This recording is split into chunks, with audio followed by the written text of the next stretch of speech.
Is Charlie on? Does she need help or? Looks like something's loading. Yeah.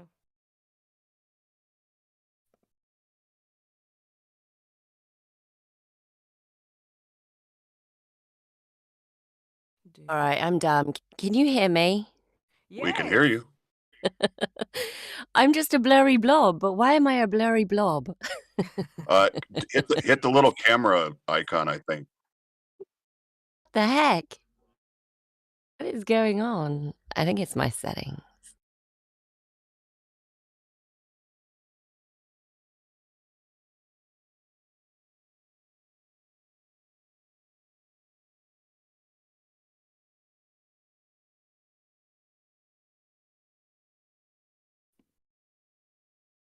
Okay.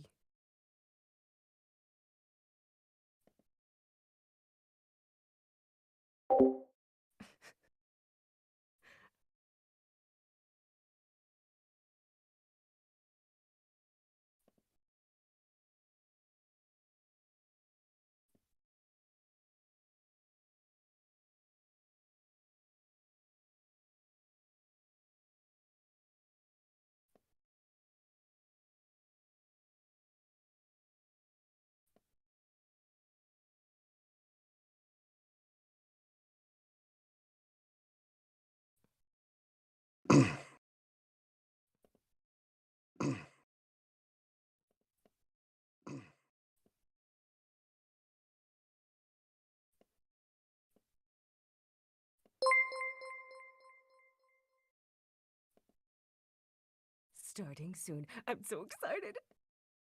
Oh. I don't see that. Where do you see that? Oh, I was just looking at his Twitch. Oh. Do you have multiple monitors? Yeah.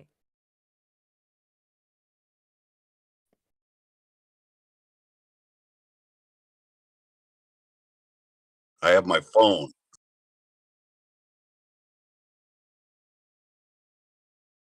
Hey.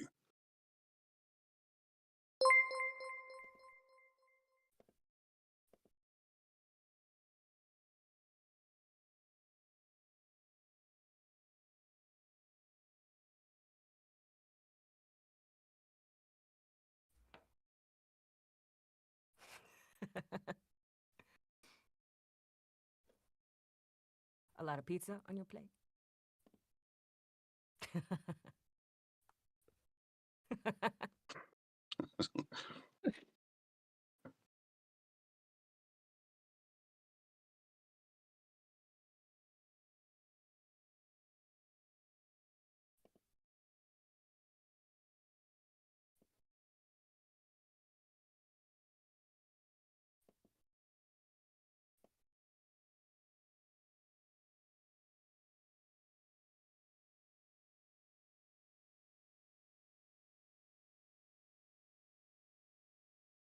Everything is top secret. Yay.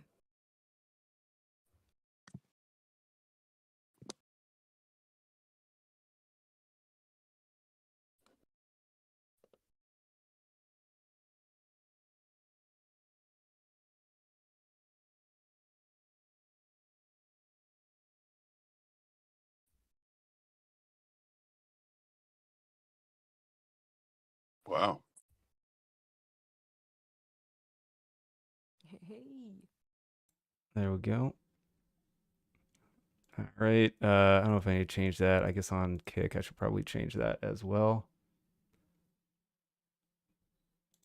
And then, jeez, Kick got immediately greeted with Amaranth's booty hole. Kick got immediately greeted with Amaranth's booty hole. Sorry. That's the type Charlie. of place it is. Hey, all right. Man, it must be Tuesday. All right, let me check channel here. And do I need to change anything on here? Is it moderator dashboard? I'm barely on here. It's been forever since I've done anything with this. You know what? I'm gonna say Kick is good to go. I don't know what else to do for that one. All right. Now let me go ahead and see if I can add all of you. Let me get to the VO stream. There it is. Hello, everyone that's here, that has decided to make it, that can make it. Thank you very much for being here. I'm going to see if I can add some of these beautiful faces to things. Let me take a look here. I need window capture. Why not? Sure. And then, yeah, we don't have Mr. Watts here currently. Yeah. Yeah, we'll do Discord and if I could somehow get y'all into a line, that would be awesome. But I don't know if that's gonna happen. All right. Your faces are very large to everyone right now. Hold on. Sorry. Okay, we're gonna actually your aspect ratio is perfect there, Adam. I can move you off to this side. And My head's actually very big. Very big. well, you're gonna be tiny now. Huge. Yeah, make me as small as possible. All right, I've got to do one more here to Get me in there. yeah, I'm trying to get you up in here. This is uh-oh.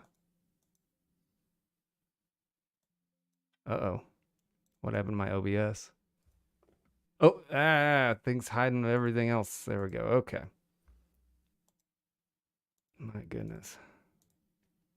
Hey, There we Charlie, go. I show you as muted. Yeah, we can't hear you. On purpose. Oh, maybe on purpose. Okay. Oh, no, you're muted, Charlie. All right, Melissa, you're gonna get your very own dedicated capture Yes. here. I Okay. know, it's very sweet. There we go. Do this Okay. as a living. It's fine. Get None of us know what we're doing.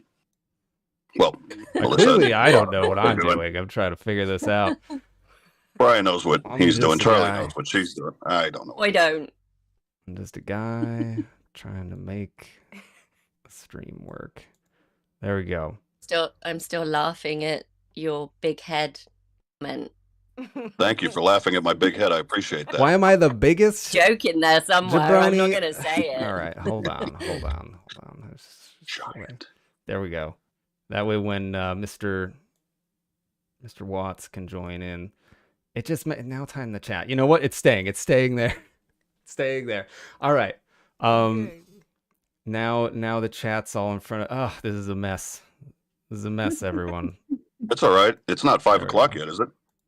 No. It's So it is just right now. It's 5 o'clock somewhere. Well, yeah. All right. What we're gonna do is I'm gonna do some of my Unity magic here, and go into scenes, main menu. Do we get a and- fancy intro with You're like a title card? Oh, you're gonna get everything. Actually, no, I don't have anything like that prepared. I do have some things prepared, but it was very last minute. We were talking yesterday about putting all this together. So there. Now I had to get some music in the background. There we go. We got at least the menu there and stuff. Now I can see what's going on. All right.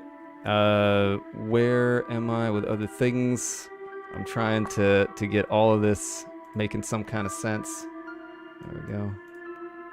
Okay. I see there are people on YouTube, there are people on Kick, there are people on Twitch, or all in different places. Everybody, thank you for showing up. Those that are not watching right now, this will be recorded. I'll put it on YouTube, and you're aware of that because you're watching it right now, so you don't need me to say anything. I am the developer of Mortuary Assistant, Brian Clarke, and I am accompanied by hello. All right, and we are accompanied by everybody. If you want to introduce yourselves, these are voice actors that take their awesome roles in Mortuary Assistant in the new patch. Where do we want to start? We want to start on the left here. We'll go with Adam. My name is Adam Bennett. I am the voice actor for Raymond Delver in the Mortuary Assistant. I don't know who's left. Maybe I'm That's on you. the left. Sorry, I'm not yes, sure. Autumn, you are up. Okay, cool. Autumn, I'm Charlie, Autumn Ivy. Brian. There we go. Yeah. Autumn Ivy. Sorry about We're that. somewhere.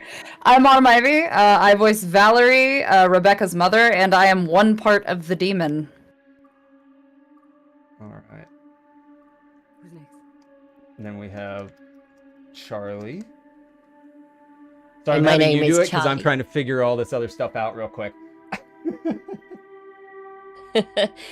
My name's Charlie, and I'm pretty new to all of this, but I play the mother. So I am super excited to be part of this team, and let's go. Mr. Watts. Yes, I'm Brian Watts. I play as the patient in the first, I guess, modification of Mortuary Assistant, the one that screams at you a lot. Screaming Man. Is the Yeah, credit. the crazy man. And the next one I play is the priest. Yes, if you have watched the little trailer that I put together for this, the very first voice that's on there is his. He is the priest on the reel-to-reel recording that we'll go over. And then last but not least... Hello, I'm Melissa Medina. I play Rebecca. All right. So we have Rebecca, we have Raymond, we have Raymond's mom, we've got the demon and half the other people in the game, and then our priest. All right. It's everything we need. So Good time. Here to exercise.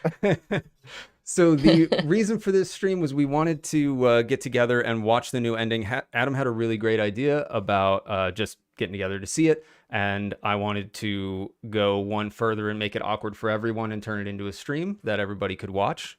And oh yeah, Melissa, you're very quiet, I am being told. Oh, you are quiet. I'm Hold never on. told that. Hold on. I can turn you up on my end. There we go. Okay. Yeah, do that. I love the Perfect. response. I Yeah, think do that's that. good. I think that's good. Okay, cool. Hi. How do you feel?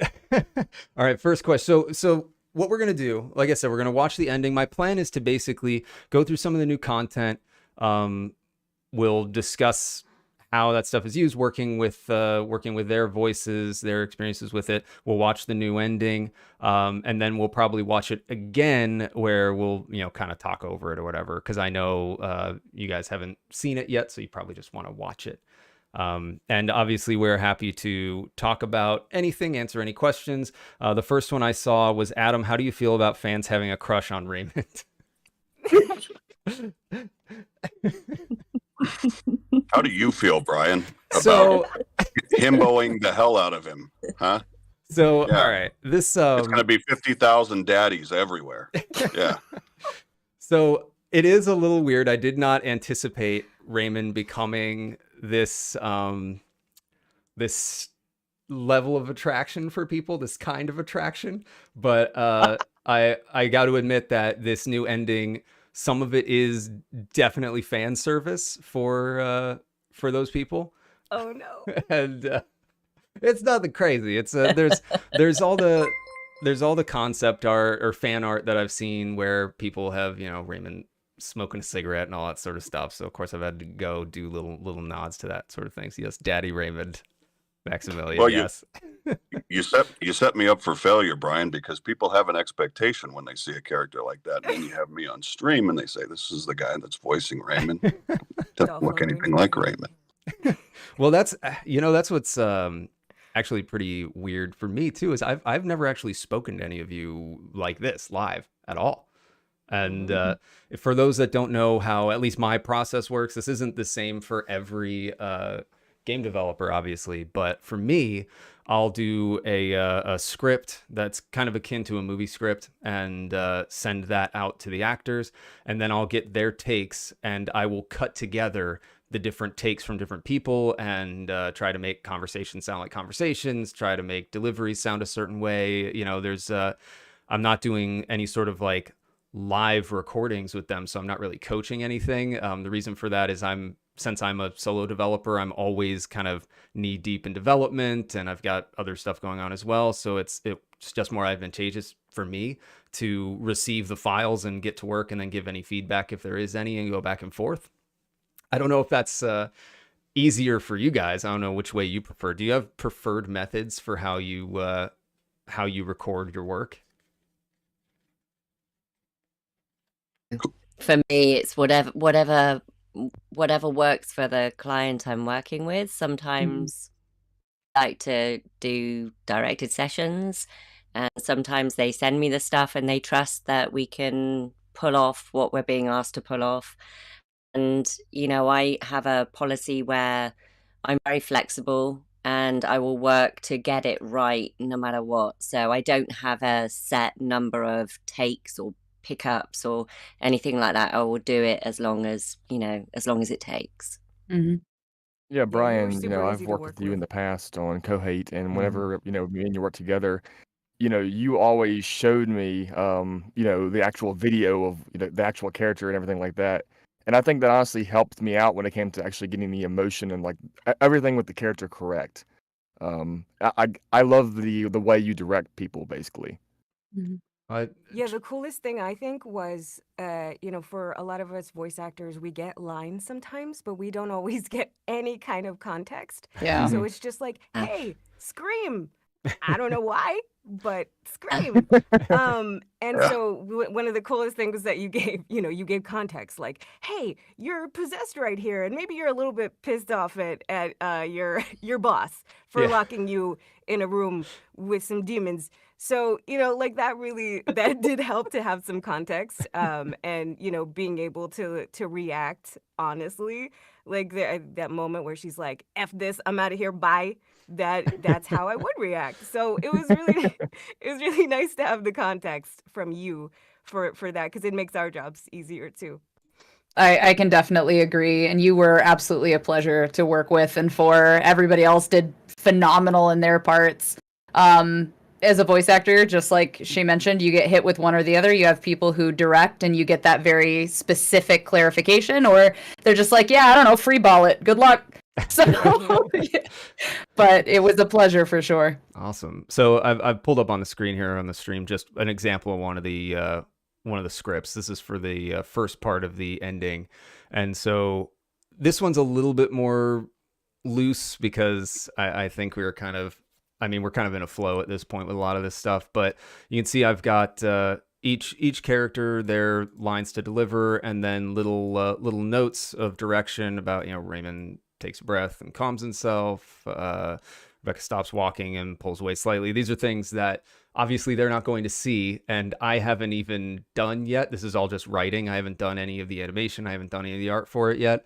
This is just how I imagine this working. So I try to add this context, and then sometimes I'll add an additional layer where it's like a highlighted piece of text where it's just further like what they might be feeling, what they're thinking, who's just what's happening in the room, what it might look like, that sort of stuff. Just anything that I hope and think might be useful. So that's how I approach this stuff.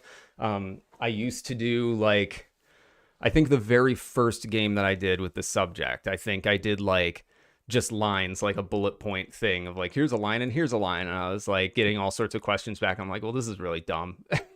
So I almost immediately adopted this method because it was pretty useless otherwise to do anything else. Yeah. Okay, so everything. I got so many windows up. Hold on. When I first played this one, I just want to make sure I'm not missing anything. Do you have any certain voice in mind for your characters from the beginning, or did you decide after hearing voice actors? It's a little column A, a little column B. When I have a character in mind, for Raymond, I know initially I wanted a mix of Dolph Lundgren and Mads Mikkelsen for the character, for the actual art, and so with that, and knowing the type of character that Raymond is, I have an entire backstory that I've written, and there's a lot more that isn't revealed right now, obviously. So I have an idea of how I want Raymond to sound, but there's also the idea that he's sort of an authority figure. He kind of exists in this gray area. So I knew I wanted something that was sort of commanding, and he's an older gentleman, and then I put a casting call out. I forget who recommended Adam, but I heard his voice, and the first few words in the reel, I was like, this is it. This is the guy. This is awesome. There's something about your voice, man. It's I could listen to you read the phone book. Really unique. Amazing. I've had it for a long time. We've been able to work with it for a bit, right? Yeah, I gotta perfect that. But and then for Melissa, I forget how I first heard your work. I think it was like, it was just sheer, like, it was random that I heard it on, like, I don't remember. I think it was like Free Sound or something. I heard like just a take of like struggling and like, I just remember that it was like the emotion that was there in the work that you were doing is something that you don't really hear in a lot of voice acting reels. And this is, I think, the major distinction that I think a lot of people maybe don't realize, that voice actors are like, the actor part is there for a reason, right? You're not just lending your voice to things. And this, I think, is key to, I get a lot of compliments on how the voice acting in the game is, because I don't just look for the voice sound. There's an ability there, there's an acting ability there, right? Are you going to be able to get the context of what's going on, deliver things in the method that I need them delivered, in the way that I'm imagining them? And honestly, Melissa, you have been the absolute best at delivery. It's been absolutely amazing and so easy to work with. Every single take that I get is instant, like, she gets it 100% right away. She understands what I'm going for. And that is like, the curse of that is, I want to use you for every game I ever make. And I know I can't do that, right? Because it's like, it's like, oh, this is another character that sounds just like Rebecca. Okay. So Brian, since we're throwing out compliments, the one thing that's so cool about Melissa is the authenticity, and it's just real, and you can hear the real. Thanks, and it just punches through every single time. It's amazing. Yeah. Well, I mean, I had a lot to work with. The writing, dude, is really fantastic. Really good. Like, yep. And there was a lot of parallels with my life, minus the demons. And, you know, it was good. It was a good match, I think, too. So, yeah. Lucky you heard me struggling somewhere. That's weird. It was very, and the thing is that was, it was like a year prior. And then I had come across your reel some other way. And I was like, wait a minute, this is that person that I heard before. And I went back and found it. I was like, yeah, this is the person I heard before. This is the person that I wanted to work with. This is amazing. So I was like, yay, it worked out. Yeah. Cool. Will this version on YouTube be unedited? Yeah, I'm going to do two versions, I think. I'm going to do an unedited, just raw. You want to sit here and listen to however long this is going to be. And then maybe a edited down thing. So. Should we do bloopers? Yeah. Like tell dad jokes or? Yeah, that sounds great. Yes, please. All right. So I'm going to hop into, let's just get into it. I'm going to go to mortuary scene here. Don't need this. I'm going to, when we get to this stuff, the ending, I'm going to stream it in Discord, just so that you see it live essentially before stream. Okay. But that means I've got to do something a little weird here, I think, because hopefully this will work. You got to do weird stuff in order to actually get sound in. There we go. So if you're in the Discord chat there and you click watch stream, hopefully it'll pop up. You'll see Unity on the sides. The normal people watching on the stream and everything will not. And now I've got to, now everybody's ruined in the thing. I have to recapture everyone now. Hold on. This is a professional setup. Just a moment. I've got this. I got this. We'll do it on the fly. You're fine, my light being turned off, right? By the way, I just want to make sure. Yeah. All we see is you're a floating, beautiful face. You know what? That's perfect for me. Yeah, it looks good. You're looking great.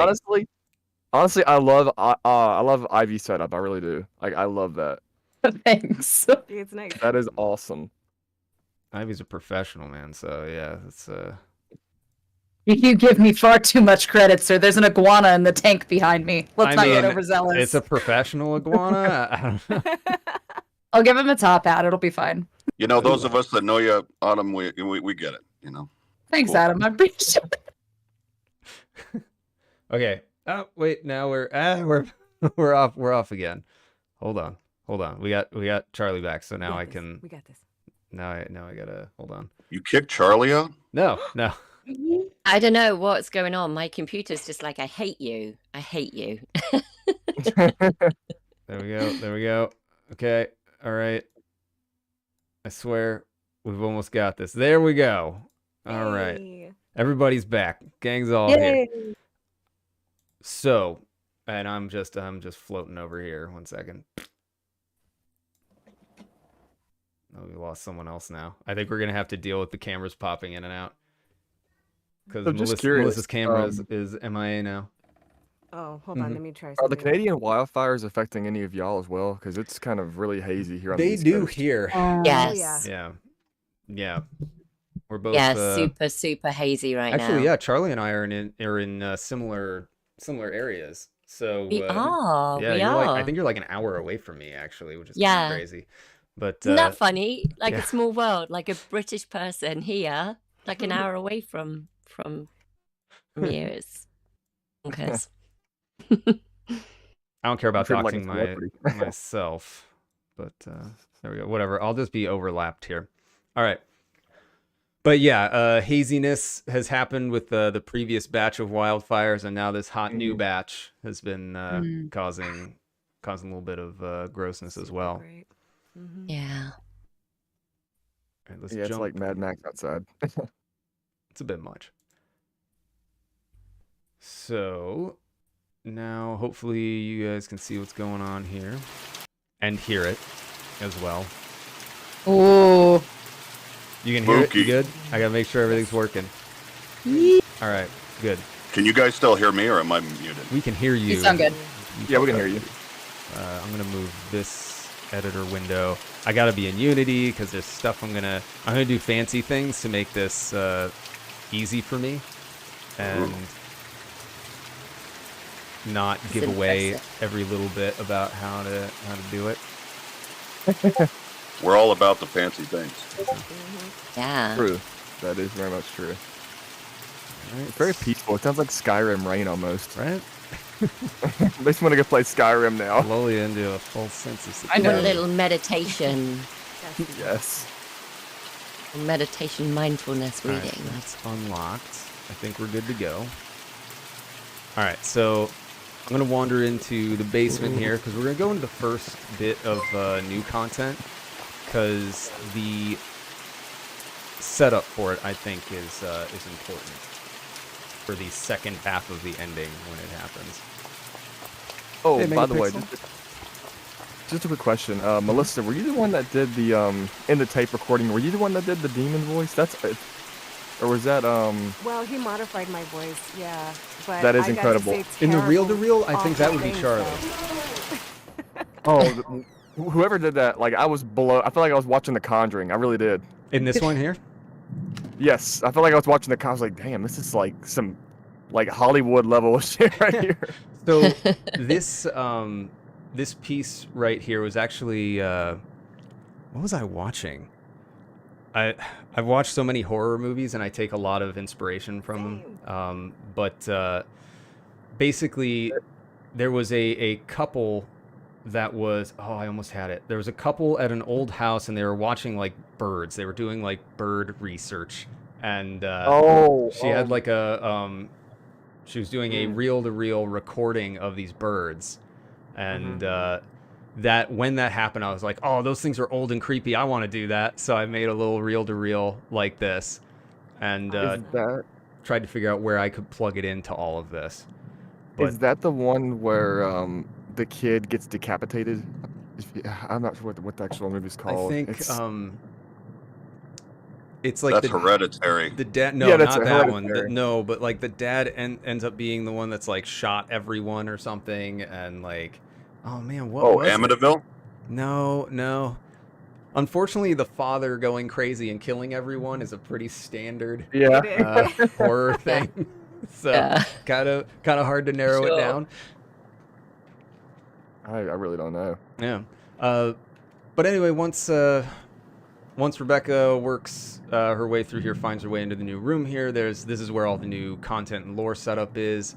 The whole reason for doing this was I wanted to flesh out Raymond's character at this point because we've really gone into who Rebecca is, her personal struggle and her closure too, actually, with one of the alternate endings. And so the next logical step here is Raymond. Everybody's interested in who he is, what he's all about, and I have this entire backstory for him that I was actually going to originally make it like a little, like a mini novella kind of thing, but then I decided to just go into it with the game itself. Once we started talking about the movie and kind of going further into Raymond, because they're like, Raymond's an interesting character, what's he about? I started sharing all that, and I was like, yeah, there's some of the ideas we're tossing around I would like to use as well and flesh out. And so now the idea is that this stuff sort of sets up DLC in the future, and hopefully a sequel as well, God willing. I have a lot of different. I've got like maybe 3 or 4 different ideas, but the whole point of this is to be the last like major big update for the game that sort of sets the stage for new things to come. Very cool. So Maybe even a prequel. What? Dun, dun, dun, maybe. So we've got in Raymond's belongings here various journal entries that sort of highlight a particular moment in his life that's clearly like a turning point of kind of how all this started. And we've got some notes about an old version of the mark, some various old types of it here, and breakdowns of like understanding that the demonic names aren't actually names. They're like sigils that make up an address kind of thing. Just all breaking down that we're getting into Raymond's stuff here. So this was the reel-to-reel that we can hear Ryan Watts and Charlie on as well, being that's what it Raymond's was. mother. Yep, this is it. And then Raymond also. And this is, I think, a good example of working with your takes, right? Because I've got 3 different people throwing files at me, and then I'm cutting them up to make them sound like a conversation, make them sound like something is happening between these people. And there's actually a lot of times where I will take something and I'll be like, oh, well, I want this word to kind of end in a different inflection. So I'll take the first half of a word that someone said and the second half of a word and blend them together. Sometimes I'll go back and ask for retakes, but a lot of times I'm in it building this entire thing. So I try to give it a shot myself first and see how that goes. And so a lot of times it's worked out pretty well. I'll do various like tempo changes and stuff. And then there's all sorts of modulation that I do. So we'll listen to this one real quick. I'm missing something. Oh, but we're missing something. The power's off. Never mind. Hold on, let me fix this. I'm going to do my awesome developer thing again where I just fly around and turn things on automatically. Cheater. Yep. Oh, I don't do anything by the books anymore. Genius. Work smarter, not harder. Right. Okay, let's get this out of here. Now this should work. On screen. Cord's right there. If you could just hand me that. Thank you. 1041. Where should I be for this? Over here is fine. All right. Stay to the side of the room, though, please. Is me being here going to upset anything? No, this is a very unique case, and I think I would like you here. Could you help me put this over there? What's that?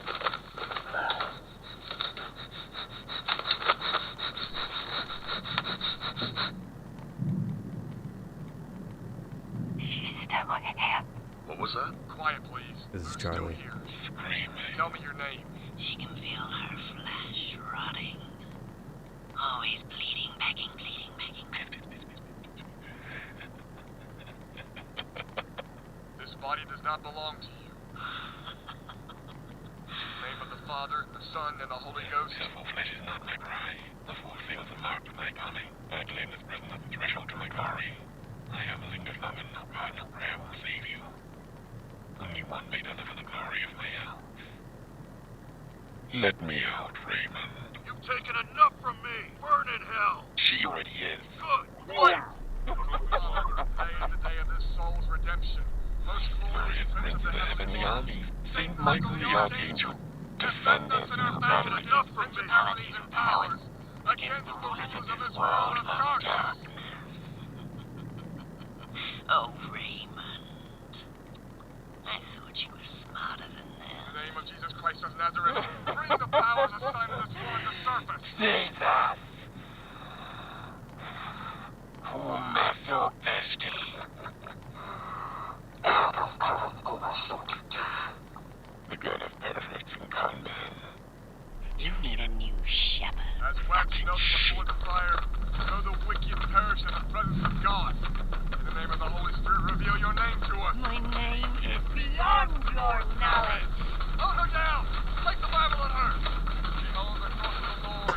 Submit to his divine grace and reveal your name. You will release this woman from your wicked grasp. I will torture this most slut soul for my pleasure until the day I claim what is rightfully mine.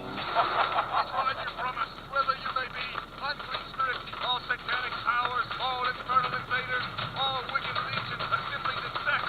The Most High God commands you. Feel that my calling belongs to you. You are too late for salvation, Raymond. I will have my prize. Drive you from us! Begone, Satan! Because there is no God! So, pretty amazing, Wow. amazing work by Charlie, I all love involved you. there. What's that? I felt like I was watching The Conjuring 2 at first. It was I was so like, great. God. Oh my god. That's amazing. It reminded me of that scene in The Conjuring 2 where the old man. Have you guys seen The Conjuring 2? Yeah. I have, yes, yeah. The old man scene where he's like, I forgot what the scene was. He's like, I'm 50 some years old, or it felt just like that. It really did. Like it was just Unbelievable. yeah, that's the best way See to it put come it. together as well and hear it all together is. Yeah. Such a sweet person saying terrible, terrible things. No. So that's what's so crazy So for bad. me. As I was saying earlier, and people new in the chat now watching, I have not spoken to any of the actors like live until today. This is my first time like seeing any of you. So it's really weird because when I edit these things, I'm listening to their voices for hours and hours and hours. And I'm taking like, I'm listening to Adam say burn in hell like 3 different ways, and I'm going through all of them going, that one sounds all right. Okay, yeah, maybe that one, maybe that, and it's like That's over and a good over and call. over again. Gosh. And here, let me see if I can pull it up too. And Please don't. go, no, Your brain no, must have been like, It's, Well, honestly, sorry, go ahead. no, well, like I say, I listened to Adam read the phone book, so it's fine. But there was one time where he left like a personal message for me at the beginning of a recording, and there was I felt like butterfly because he was talking directly to me, and I was like, ooh, oh my goodness. Well, Mercy, I have yeah, that yeah. effect on people. Let's see if I can find that recording. Anyway, I'm sorry. I spoke to you on the phone as well, Adam, and I was like, woo, Yeah, yeah. sexy voice. Charlie, when you did that, that was like, I was like, that's what got me the most when you did like the whole like, please. I was like, That was amazing direction, though, I have to be yeah, I was honest. like, That was, God. yeah, that was Excellent. Brian's wonderful direction as well. It Oh, brings thank it you. out of us. I bet Autumn got the same direction because that's one thing from the basement ending that I was like, oh my God. When I heard Autumn going off, I was like, Yeah. Well, she's another one that when I hear the takes, I'm like, oh yeah, this is it. This is awesome. There's and each of you do this where you give me like maybe 3 different takes that are just different styles, and each of them it's like, oh, I didn't think of it being delivered that way, right? And it's like that's beautiful, that's perfect, right? And so there's this really great like sort of back and forth direction of each other, where it's like I have the writing that I do and send out the script. I have an idea of what it sounds like in my head. Sometimes I'll even do crappy recordings myself and share them as just like an idea of pacing or something if there's something really weird in what's going on. But then I'll get something back that has these alternate takes that it's like, oh well, fuck what I was doing. This is much better. But here's the file for that reel-to-reel tape, where we can see all the different waveforms from everybody's individual takes, and also all the different like modulation stuff that I've done, and weird little things like the staticky background stuff. There's just like miles of it here, and this is just for that reel, right? And so this is where it takes a long time to make these things, right? And why it took so long to make this ending, because I think a lot of people still don't know that it's just me making this stuff. Because I'll still get comments from people. Today I got one that was like, hey, tell your team that they're doing awesome. I'm like, I'll tell them. Oh. But it's like but these things are why it takes so long, because I'm piecing all this stuff together, and this is just for one recording, and we've got a 7-minute ending that we're gonna watch here soon, and that includes some other stuff. I prepared one other little thing for after that's silly and dumb, but also kind of illustrates things a bit. But all right, we can let's go ahead and listen to Autumn now. Are you out there? Hello? Oh, I knew you'd find me. I'm all alone and scared. Please, will you help me? I'm fucking scared. Didn't you hear me? Why? Why won't you help me?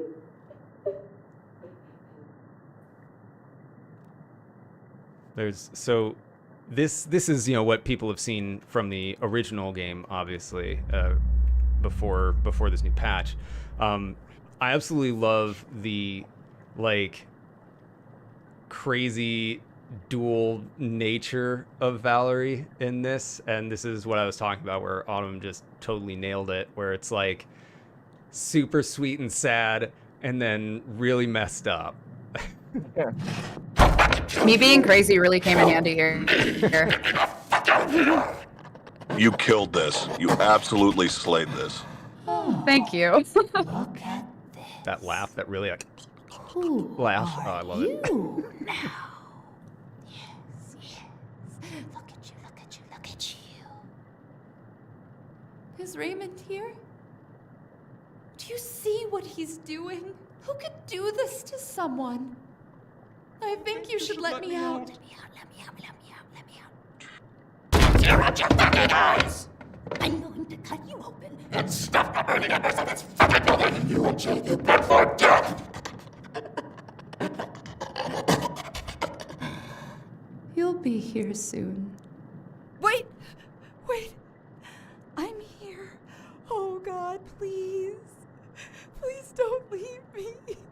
Nobody trusted you.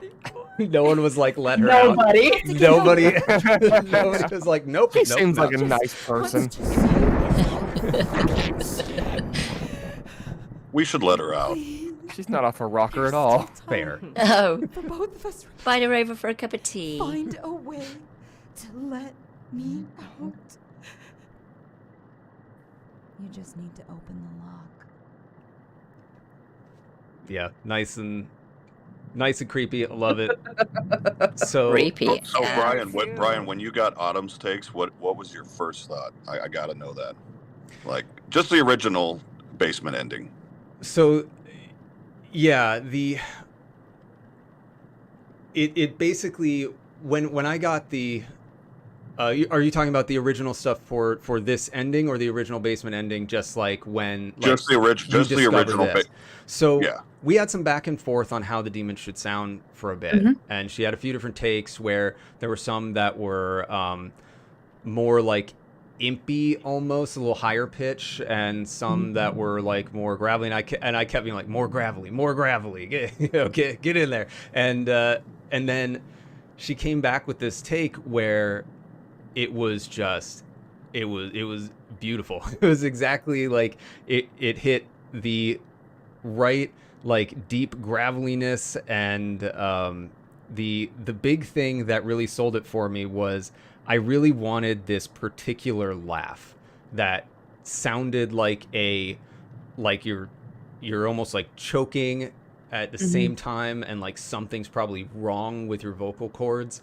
And she started doing this laugh that had just this like real like gross sound to it, and I was like, oh, this is perfect. Oh my god, this is awesome. That's when I knew that, yeah, she was great for every single bit of it. And then the new stuff here for this new ending, you know, she's just in it, just understands the character, right? And that's, I think, something to be said for each of you when we've been doing this enough. I mean, shit, it's almost a year later. It's I mean, this launched on August 2nd. So yeah, almost a year later, and still like jump into the character perfectly.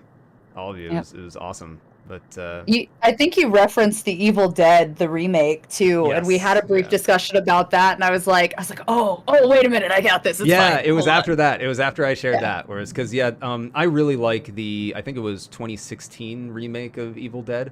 The new one's good too, but that one in particular, there was a lot of like. There's a lot of ways that I think her name is Mia talks in that movie that I think was just fantastic delivery and gives the vibe of what I kind of see demons and possession to be in this universe. Is very like very, very violent and very like, I just don't give a shit about the body that I'm in, other than the fact that I want to hold on to it to be able to eventually get out, right? And so I think that sort of brutal nature is what, you know, I want to keep digging into even more for everything. Let's see. Let's go. So let's watch this new ending, huh? Now that we've listened to this reel with this unknown Audrey person and hear about Raymond's past a little bit. Let me turn this off. I just want to get the mark off of there so it's not silly looking when we fall out. So there we go. Close out of this. So you guys get to see all the gross Unity stuff. Viewers don't have to. It's all cropped out. All right, so we're gonna cheat here real quick. We've gone and found all the things we need to do. We've done everything, and now we're gonna go and get our special ending. Oh wait, it does remind me. I need to do this and this, otherwise everything's gonna look real dumb because I broke everything. Otherwise, Raymond's gonna walk through a closed door, which we don't want. All right, so after you have gotten spoilers, by the way, if you didn't realize, this is the new ending. If you don't want to spoil it, just go to the bathroom or something for 7 minutes, or maybe longer if it takes you longer. I don't know. I don't want to know about your personal life. But this is the new ending. So if you want to experience it yourself by playing, just come back in a couple minutes. So go and pop this on. Let's get out of here. Thank you.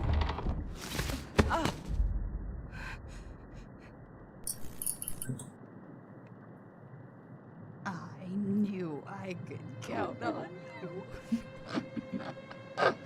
Sweet, stupid Rebecca. Fuck. Oh, Rebecca, it's not your fault. Always a slave to something. Oh my god. I'm going to take what's mine. Don't do drugs, It's kids. time for you to burn. Ooh.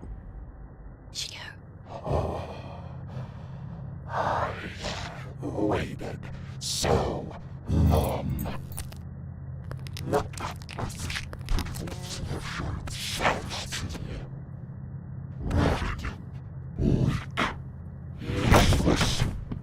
But this body is no longer mine.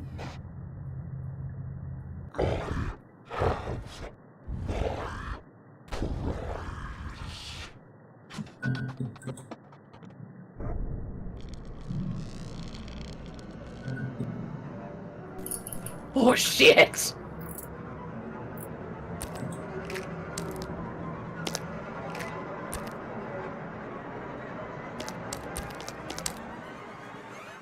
What are you doing down here? Raymond! Oh no. Rebecca?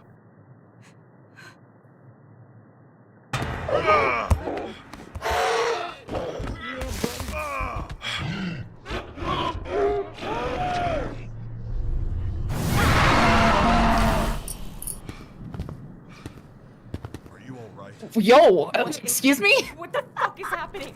Damn, Raymond. You're safe for now. She's gone. I thought I could help. What do we do now? I mean, what the hell is this? What are you not telling me? I know. There is a lot here. We'll figure it out. But right now, I need you to go What? home. You mean I to deal with Raymond? this shit too, Raymond. My life is in danger too. I deserve to know what the hell is going There on. are some things. There are some things that are safer if you aren't aware. Bullshit. I don't trust you. You think I don't know you'd lock me up just like Valerie if you had the chance? No. I'm here because I have no choice. My life is in danger every single night with no end in sight, and you're still not telling me everything. I will find out what you're fucking hiding from me. Rebecca. Oh my god.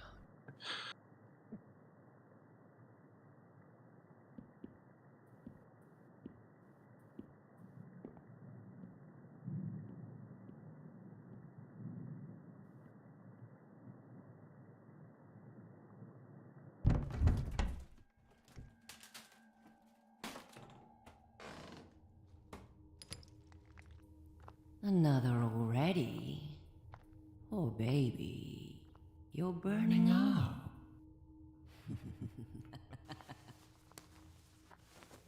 Charlie. Yep, Charlie's debut. Backup after backup. You're such a prepared little boy.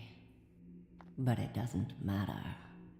Time is no object, and I revel in watching you claw for every last Second.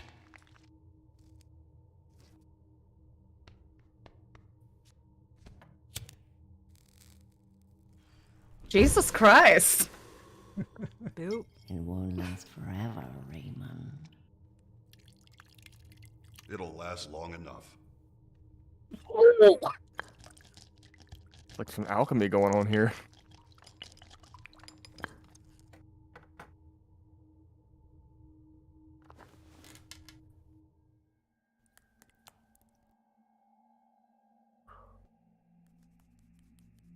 One day, there will be nothing left, and I will bask in your suffering as you are dragged to hell, kicking and screaming.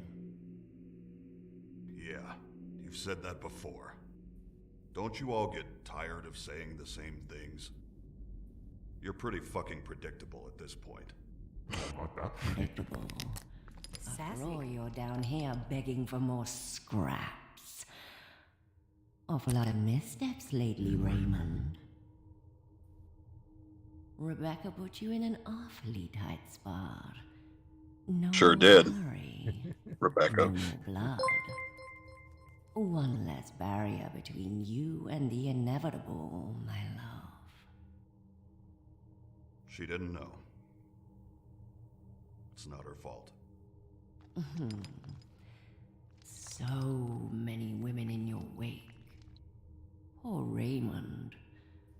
All alone. See you around. She's still here. You'll always have Mommy to help with the suffering.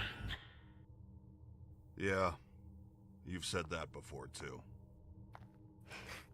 Believe me or not, I enjoy her torture. It's my only pleasure in this fucking place. It must be so heartbreaking, having to watch her son carve away piece after piece. No way out, always screaming and begging for mercy. Every second you keep me here is another eternity of her suffering. Good. And on that badass lighting. On Look at Raymond that. I didn't need any more feelies for Raymond, and I really don't appreciate any of what you just did for that scene. I have so many questions. So that obviously was the point of a lot of this, right? Is to raise a lot of questions about all of that. You know, can't go into what the tattoo is and all that sort of stuff. But what we do see, I mean, we can watch it again and chat over it and kind of go into the details of it. But y'all need to go to Horny Jail. Wait, what? No, you're right. Bunk. Just Facts. Sinus Knox on Twitch saying everybody needs to go to Horny Jail for Raymond. But I mean, like I said, there's a bit of fan service in there because you know, Clearly. the tattoo plan and everything has always been there. But there's just obviously there's this desire for these people to want to see Raymond, see more of him. And so I was like, yeah, whatever. Throw the fans a little something, right? Give the people what they want. Yeah. Oh, Daddy Raymond over here. Yep. Oh yeah. Yeah, it's unescapable now. Well, I mean, I shared I forget who I sent it all to. I sent an email a while ago where this fanfic site had been shared with me. And a large amount of it was Raymond centric. Mm-hmm. Wow. I went through the tag because I got that email and I went through all of it and I was like, holy shit. All I gotta say is y'all messed up. You guys watching and playing. You guys you got issues. They want a Raymond plushie now. And you know what? Hey, never mind. No, you're not messed up. There's nothing wrong with that. Raymond is a strong, attractive older man. I understand, but but I do too. Yeah. Adam, you get it. You get it. I get it. Yeah. So, but the thing is, it's funny. I went to that site and someone had shared it to me, and I saw like there were like 2 or 3 links that I saw, and they were like a sentence long. And I thought, oh, cool. Someone's written these little fan fiction things. I didn't realize that they were like links that dropped down to like pages long stuff. And Yes. yeah, Oh, boy. it was so it you was had a crash surprising. course in AOE then. Like, I see what happened here. Well, it's a little bizarre because I mean it's kind of weird to create a character that people have this sort of interest in. You know, but I think it's a combination. It's a combination of the character himself and Adam's voice that's so irresistible, right? I think it's just coming out naturally. I think you're giving the fans what they want, but also Exactly. Adam's voice really is just, Oh yeah. it's strong and overpowering, and like, you know, it's just there. It's like, Daddy. Giddy up. Yeah.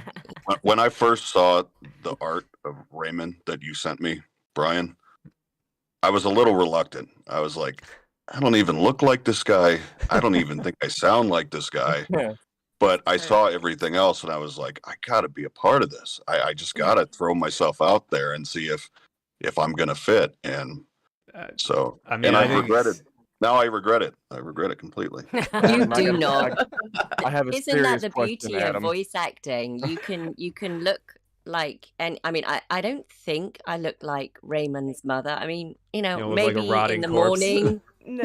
Yeah, pre-caffeinated in the morning, perhaps, but you know. Forget to drink your coffee. Raymond, serious question. So now that they got all this, fan service out, are you gonna do a cameo for Raymond? Or, I just said Raymond. Adam. He called me Raymond. He's like, whoa. This is where we are now. We're in fan service hell. Typecast already, huh? It's Adam. Great. Whoops. Charlie, you nailed that last ending bit. Like, holy shit. And then on top of it, everybody's reactions were just so on point. Like Rebecca's one moment of just like, oh fuck. Like, and then your lead in to the whole commentary about like, I'll just be here eternally torturing. NBD, I fucking hate it, but whoops, was just fantastic. You did amazing. Somebody asked in the Twitch, does every voice actor have a mimic plushie? I don't know if anybody else does. Or, I do. I don't. I'm so sad. These guys. Yeah. I need to get one as well. Well, unfortunately, it's a limited run from Makeship, right? That was like, because I asked about that, was if there would be another way to get them, and then they said, well, they've started redoing certain lines, but I mean, I imagine there's probably many more in line before me, right, since they just finished my campaign. So yeah, unfortunately, these are difficult to come by now. This is the first. This is the prototype. Wow. But I'll I do arm wrestle somebody for theirs. Yeah, I have same. 2, and they are going to be given away to some lucky people, probably on Twitter, and maybe on another stream or something. We'll see very soon. So I got 2 of these little guys left to hand out. I have one. Hey, all right. It's the So- puppy. This guy normally sits in my sitting room, and my children behave. I have 3 kids, and they're like, we're good. We're going to do what you want. I want a human-sized plushie like that, and just staring at me while I sleep. know. Body pillow. Yeah. I want to get one that you can wear on Halloween, like a dress-up thing. There have been a few people that have cosplayed as the Mimic, and I was Oh, very God. surprised to see, and it's really weird to see because it's like those like, what is it, like 1940s pictures of people dressed up as the Easter Bunny where it looks like nightmare fuel. Yeah. It's like they Terrific. can't, it doesn't look exactly like the Mimic. It looks like weird, like because they just have regular people eyes, so they don't have the big Mimic eyes, and they're wearing just nothing but white makeup, and it's very bizarre. It's not something people don't look like that, so it's weird to see. I It's love like it. That new Winnie the Pooh horror movie. I have not seen it yet, but I've heard that wanna it's see it. I interesting. have not, yeah. Blood haven't and seen it. honey. Ugh. Yes. Mhm. So you said that this is the first prototype when it comes to plushies, correct, Brian? The one that I have, that was I got that initially to okay it for it to go into full production there. Were they okay? Were they okay? Like Raymond with the cigarette in his mouth is like the next plushie. Like shirtless. That needs a body. It's got to have a pillow. removable shirt, and it's a little. Oh my god. Yeah, perfect. Guys, it's been great. I got to run. Short on time. Yes, I said it's cameo up. There you go. Oh my god. So yeah, let's so the other thing I wanted to do was just play it again, but we can talk over it and just discuss what was happening. 'Cause I think Brian, before you start this, can there be like something that we can say if we have a comment on something, like stop or pause or whatever? Absolutely. I don't know if I'll be able to pause it because I didn't do anything awesome like that. Actually, I think I disabled pausing for this ending because I didn't want people to be able to pause during this. Okay, so why don't we just save? Well, can we save our comments for the end on certain Absolutely. things?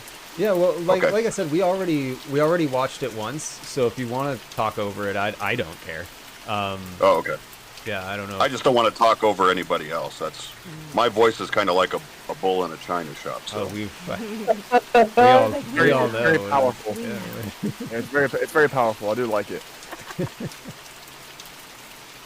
Okay, I think I've unlocked everything here. I think we're good. Oh wait, yeah. Okay. I think we're good to go.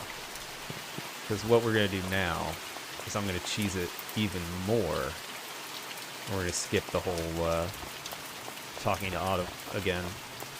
So, Melissa or Rebecca, how much you getting paid for all this is my question. Like, you know, the whole mortuary thing, like, how much is it paying that good? It better be, man. It better be. Better be worth it. Yes, Clouds A Moon. This is a new ending. We watched it once already, so this version, we're going to watch it again, but we're going to be chatting over it and stuff like that. There's a movie based off the game that's in the works. Yes, there is a movie in the works. We're in script still. We did a first round of script writing. I'm pretty heavily involved, so we've done a few passes, and now there's a version that I'm very happy with that is getting its motions, its massages, and then we'll go over it again. I'm so excited. Oh, I'm crazy excited. It's very bizarre, but it's awesome.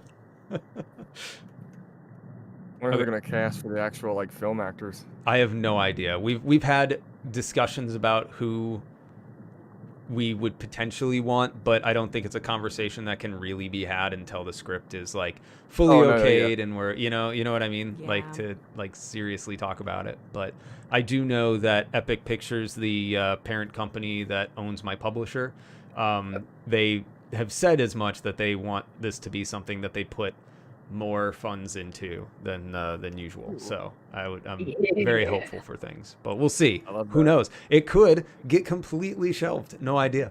It's a long, weird process. So I don't want to take. Don't say that. Yeah, the fans will riot if that happens. Oh yeah. Yeah. So I'm wondering if this actually fingers crossed again, if everything does go out according to plan, are the voice actors also going to get like a special preview or premiere or all That'd that be stuff? pretty rad. I don't know. Those would all be things that I'd have to ask as those dates draw nearer, right? Because I would love that. I think that would be just a logical thing that people involved in the project should be able to come like see it. That's if there was even a premiere, right? I have no idea to what level this would be made, because there's everything from the B realm to, you know, the new Evil Dead, right? So it's you have no idea.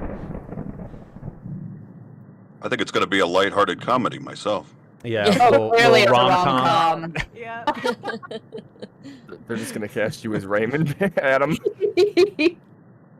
Fucking hell. Like I said, tight cast forever. All right, let's fire this up. Oh, hold on. Okay, so on that comment, I want you to know that I have not. There was 2 horror games that came up to audition for, and I didn't do it because I was like, anybody that hears me, I'm stuck. Oh no, they're gonna know. They're gonna know. In the indie horror sphere. I mean, but that could bring some. I mean, you in that case, you're bringing some star power to the project there, right? Exactly. So I mean, that's worth it. That's worth it to them. That's then, fair. You know. So you're saying you're like the Ryan Reynolds of horror games? I mean, I'm saying you just come in as yourself, right? Autumn. What I'm saying is they're gonna want my character to be shirtless and swole and smoke a cigarette. Do it. Typecast. Just goes to Instagram, takes the Instagram selfie, just getting ready for my voiceover career, y'all. Shirtless in front of a mic constantly. Yep. All right. Okay. We'll run this again. Like I said, we can chat over as much as we want. So this here, I mean, you notice her back is completely rotted out. That's obviously trying to be like an instant, like, oh, she's dead. She's been dead. Yes, for a while. But okay, so Autumn, this little thing you do coming up where you kind of sing this line was just chef's kiss. I know Brian didn't tell you to do that. I didn't. It was a whisper initially.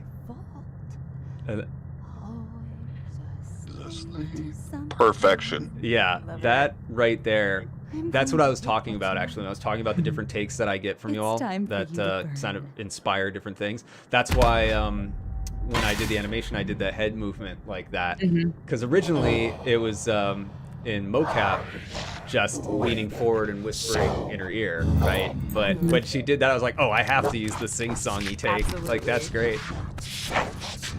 This I part love the right here, Yeah. it reminded me of the Crooked Man from, again, the Insidious movies. Yeah, that getting thrown into the wall was hard to mocap. It was fucking sick though. Yeah. No, that had to all be hand animated. Obviously, I couldn't throw myself across the room. This part almost, like, I was like, holy shit. Tap out. Bye. So this right here, the whole, everything that Valerie says with this body that I'm service to, it's no longer mine, and then this is all a reference and used from the demo. Raymond. Yes. Oh no. He's like, ah, man, again, Oh, man. damn it. When I read that I got to punch this dude or tackle him, I was stoked. I was like, what? Yeah. Action, Raymond. Getting physical. Yeah, and I'm taking a shirt off, like, all right, time to go. For the recording, yeah. Just sit off. So this was something that, right What is this? What the fuck is happening? there, the piece of it that disappears, I think people miss a lot on the first watch, which is why Raymond is tattooing it back on. What are you not telling me? I know. There is a lot here. We'll figure it out. I love how he's just like, Understatement. he's like, there's a lot, I understand. My life Please is go in away. danger too. I deserve I to know can't what the hell is going There on. are some things. Speculate theories, can I? There are some things. that I are don't know, safe. because if you're right, my facial reaction might give it away. So I don't know. Trust you.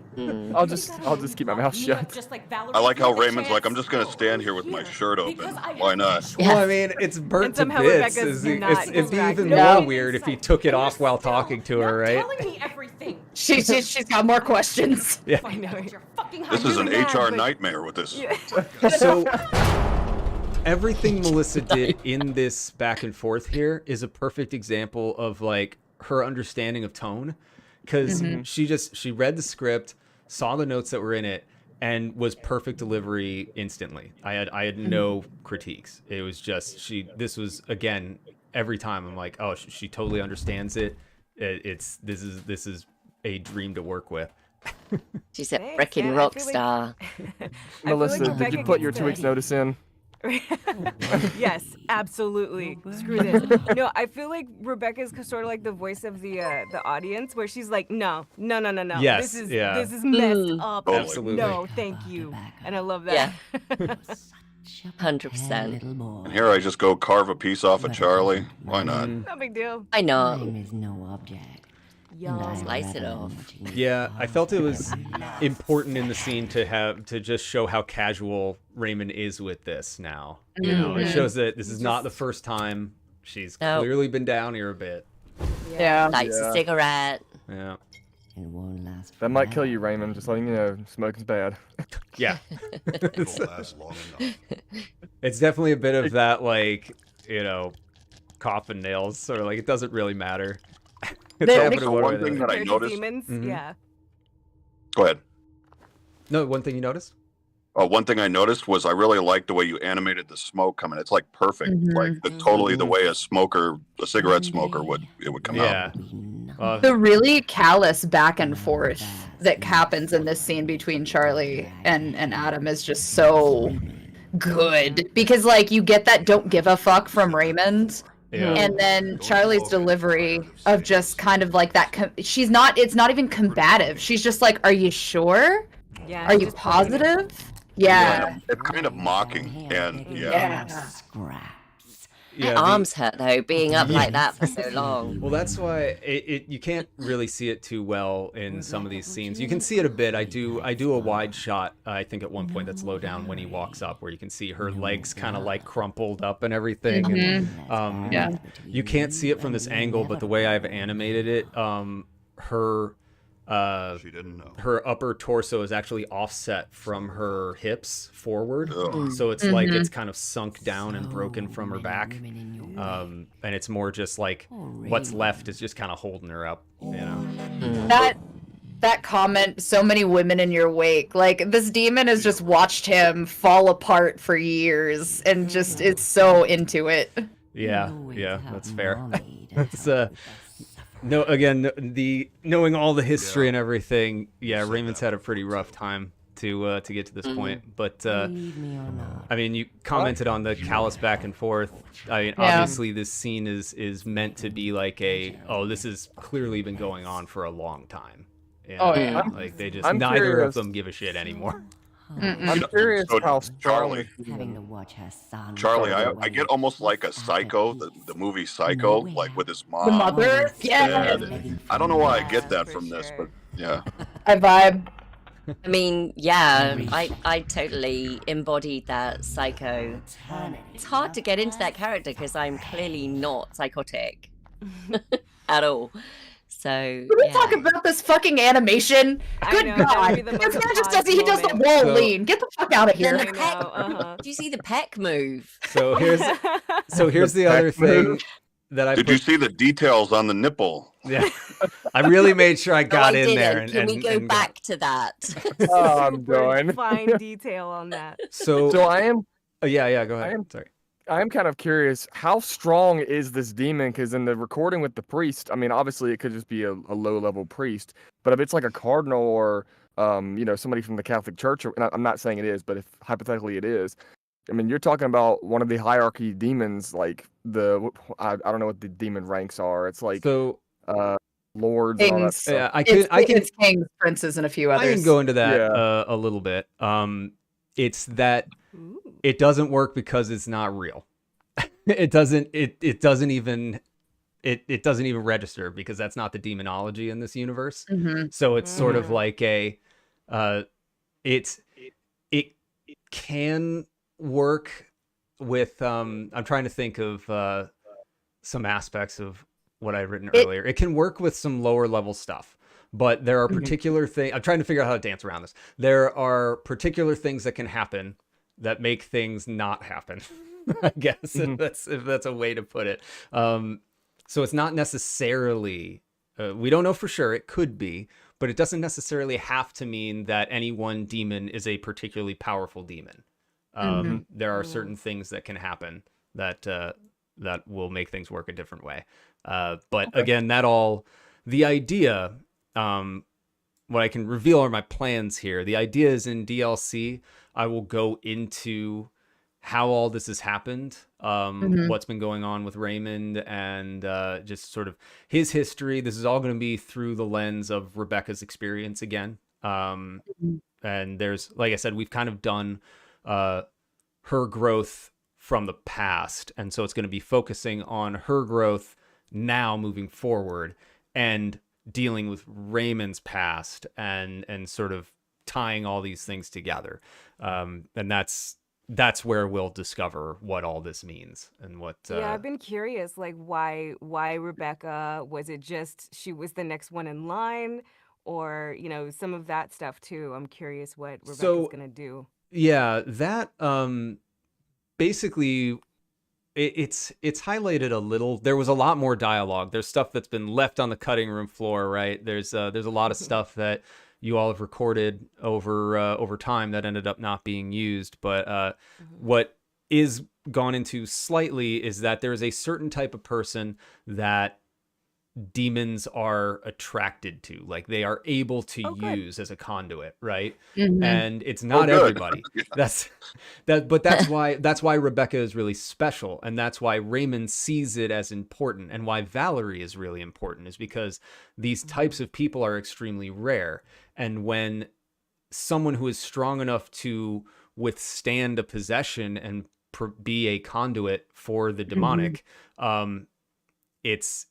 it's super important, because if they're not, bad things can happen to them. They can still become possessed, but they basically just they basically wither away and are completely useless. And there's a whole lot to what happens in how demonology works in this universe, I guess, and what happens to bodies that can handle it and bodies that can't. So it's inevitably not necessarily following the direct translation of the Goetic hierarchy, for example, but No. it's more transitory possession that falls into place according to this particular universe's storyline. That's the easiest way to explain it. So Okay. I haven't taken. I wanted to avoid taking specifically from any one concept of demonology or any specific religion or anything in particular that someone could be like, oh, well, it works this way and you got it wrong, right? Mainly, I wanted to be able to make something up where I'm always right. And no one could be like, oh, well, that's not how that would work. I'm like, actually, it is, haha, right? But that happened after I did the demo, and someone had brought up. I had done a pentagram, and it was in a circle, and someone had mentioned how that was being in a circle was actually a protection thing, right? And I was like, oh, that's a very good point. I'm not going to use existing things anymore. Because I don't want to back myself into a corner where I do something, and I use a lot of symbolism that people are familiar with, but there isn't any specific there aren't a lot of 666s and stuff and that sort of thing, right? There's a lot of all the language stuff I made up myself, all the sigils and other writings I've made up. It's all, I have pages of just translation stuff and oh my gosh, random things. That's why Charlie, when you did the Antahane, it's called when you spoke the demonic tongue, you did a great job. You did a great job pronouncing it. Thank you. That was great. That was I feel like I can add that language now to my I'm bilingual. It was something I was worried about because, again, it doesn't exist anywhere. So it's kind of hard to convey how it's supposed to be pronounced.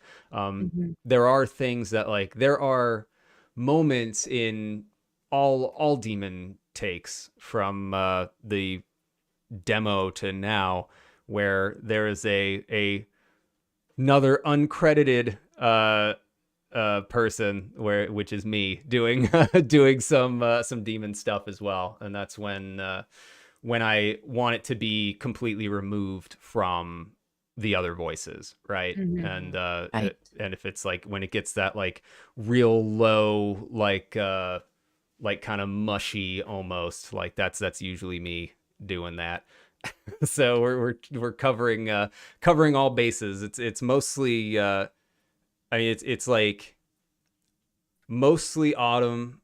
Some of it is Eileen Anglin, who did an amazing job as well. Yes. And Grandma. Yes, she did Grandma. And she did a very good job as the demon as well. And in future stuff, I would like to mix it up even more, because there's actually moments in the game where I've actually used Melissa's voice for the demon as well. And I tend to there's one point where Rebecca's father comes up out of the water and says, "This is all your fault," and it's his voice and it's her voice. And then there are other times where basically anything where it is Rebecca blaming herself, it's the demon, and it'll be an overlay of a mix of the demon, her father, and her grandma. So I'll do mixes of all these things because it's meant to be this sort of it's really, all of these things are just her. It's all hallucination, right? So it's all kind of her talking herself down and beating herself up with this stuff. And so that's why I have those things break through. So yeah, kind of a lot of people have been the demon in this scenario. It's like your innermost fears coming out. I mean, Yes. and this is why there's so much attention to detail and why it can transpose so beautifully to film, because you've done so much legwork and prep work and everything, down to the tiniest detail, and linguistic stuff is just, it is mind-blowing. It's so incredible. And you're on your own doing it. It is That's super the first thing amazing. I tell people too. Seriously. Solo dev. So on that. Curious. Oh yeah. Oh, I was just gonna ask. I was gonna ask if you have a favorite ending. Well, it's this one now. But I think my favorite ending is actually the lose state where you crumple up Raymond like a piece of paper. Yes. Yes. That was sick. I like it a lot because I think there's a good build in it. It feels really good to just have the like you slowly get more aggressive and then Adam's like does the slow realization of this, oh shit, no, this is bad, we're in the wrong situation. And it was also a fun one because I had to do some extra code to swap out the dialogue with however the player failed. So and I remember sending Adam a specific request for this after the fact, where I decided I wanted to do this because people were saying they weren't sure how they lost. And so ended up doing this thing where it's, oh no, you burned the wrong body. Oh no, you didn't use the mark. Oh no, you didn't finish the, right? So that way, whenever the player lost, they'd go, oh, that's how I messed up. And they could come back and do it again. So yeah, I think that one was probably. I'm really glad you did that too, because I was thinking to myself after you sent that to me, I'm like, that could be really frustrating if people are losing over and over again and they don't know why. Yeah. That could push them to the frustration of not playing the game ever again. Like, hell with this game. It's a really delicate balance making games for people because people really, I think they just, I've over the years sort of subscribed to the idea that people just want to have a good time. They don't want to have hours and hours of puzzles and crazy difficult things and just like, I know there are people that like 30-hour games and stuff, but I think if you give someone a quality experience, as long as it's not like 2 minutes long, I think ultimately people will walk away happy, right? So it's things like that all blend into that, right? Things that let the player know how they messed up so they can go back and fix it. A lot of forgiveness so that they can kind of fix the things that they did wrong. A lot of information that tells them what they need to do, but without a tutorial sequence that locks them out of actual gameplay for a really long time.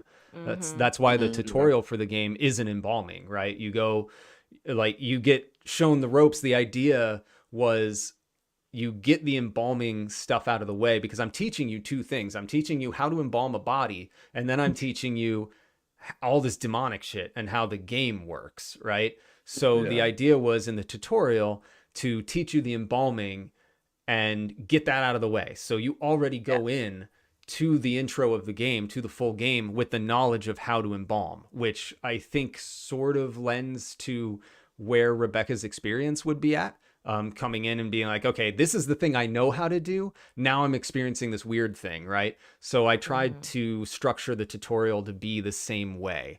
So that way I get all that technical stuff out of the way. And now you're learning along with Rebecca how all this stuff works. And I think all that stuff is really important to give a fun experience for a player, because if they have windows popping up all the time about like, here's how this works, here's how this works, here's how this works, like you're taking out a gameplay, and it's just not it's not as enjoyable, at least for me. And there's something to be said for replayability too, right?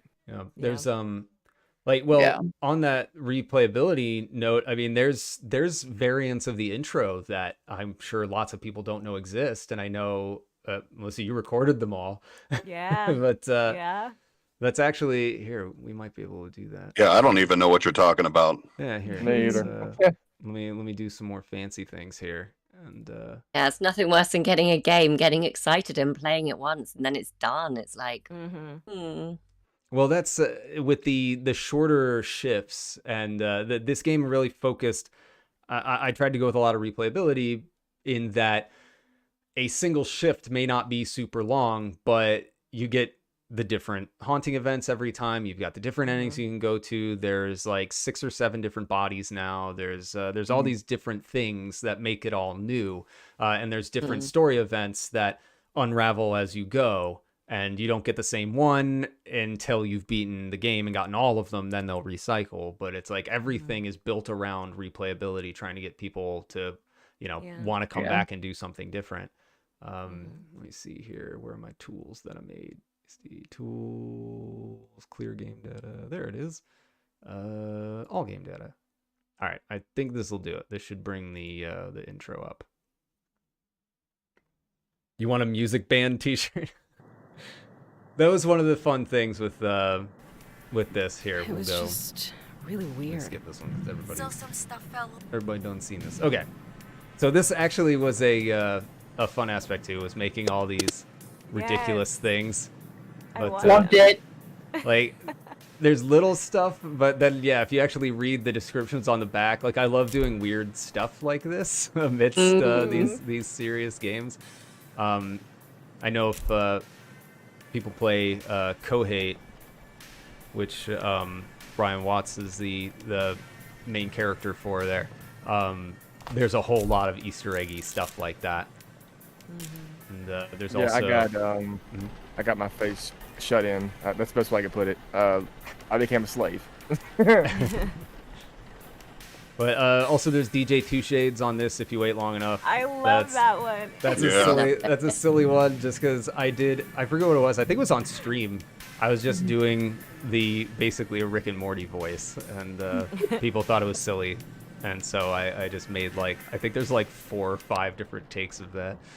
But, all right. Everybody comments on the microwave being 2 inches off the ground. Too. I know, everything's so weird, and it's it is weird. I'm not gonna deny you're not wrong. It's weird, but I have been in studio apartments where it's in just wherever it can be shoved, and so that was kind of the idea behind it. Was that it's a nice place, but it's tiny and weird.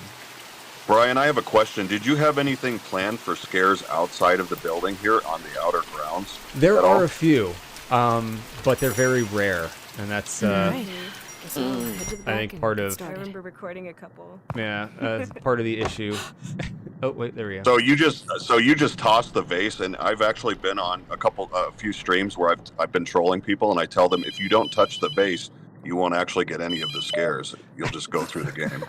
So that's why there's an achievement for it. Yeah, because when so for those that don't know, my publisher DreadXP, I joined with them pretty late in development, but after I joined with them, we'd have meetings where I'd go over what I had done, and every time I was doing anything, I would always go throw the vase, and it was just a knee-jerk reaction because I had done the physics stuff, so I would just always do it, and then it became a running. Wow, this guy's going. He's still going. Just fucking leave. You can't leave. I love that it's indestructible. I can't allow that. Horror activated. Is it gonna stop? It's far too dangerous. Is it still going? What am I Like supposed a little to do weevil. Yeah. Wobbling around.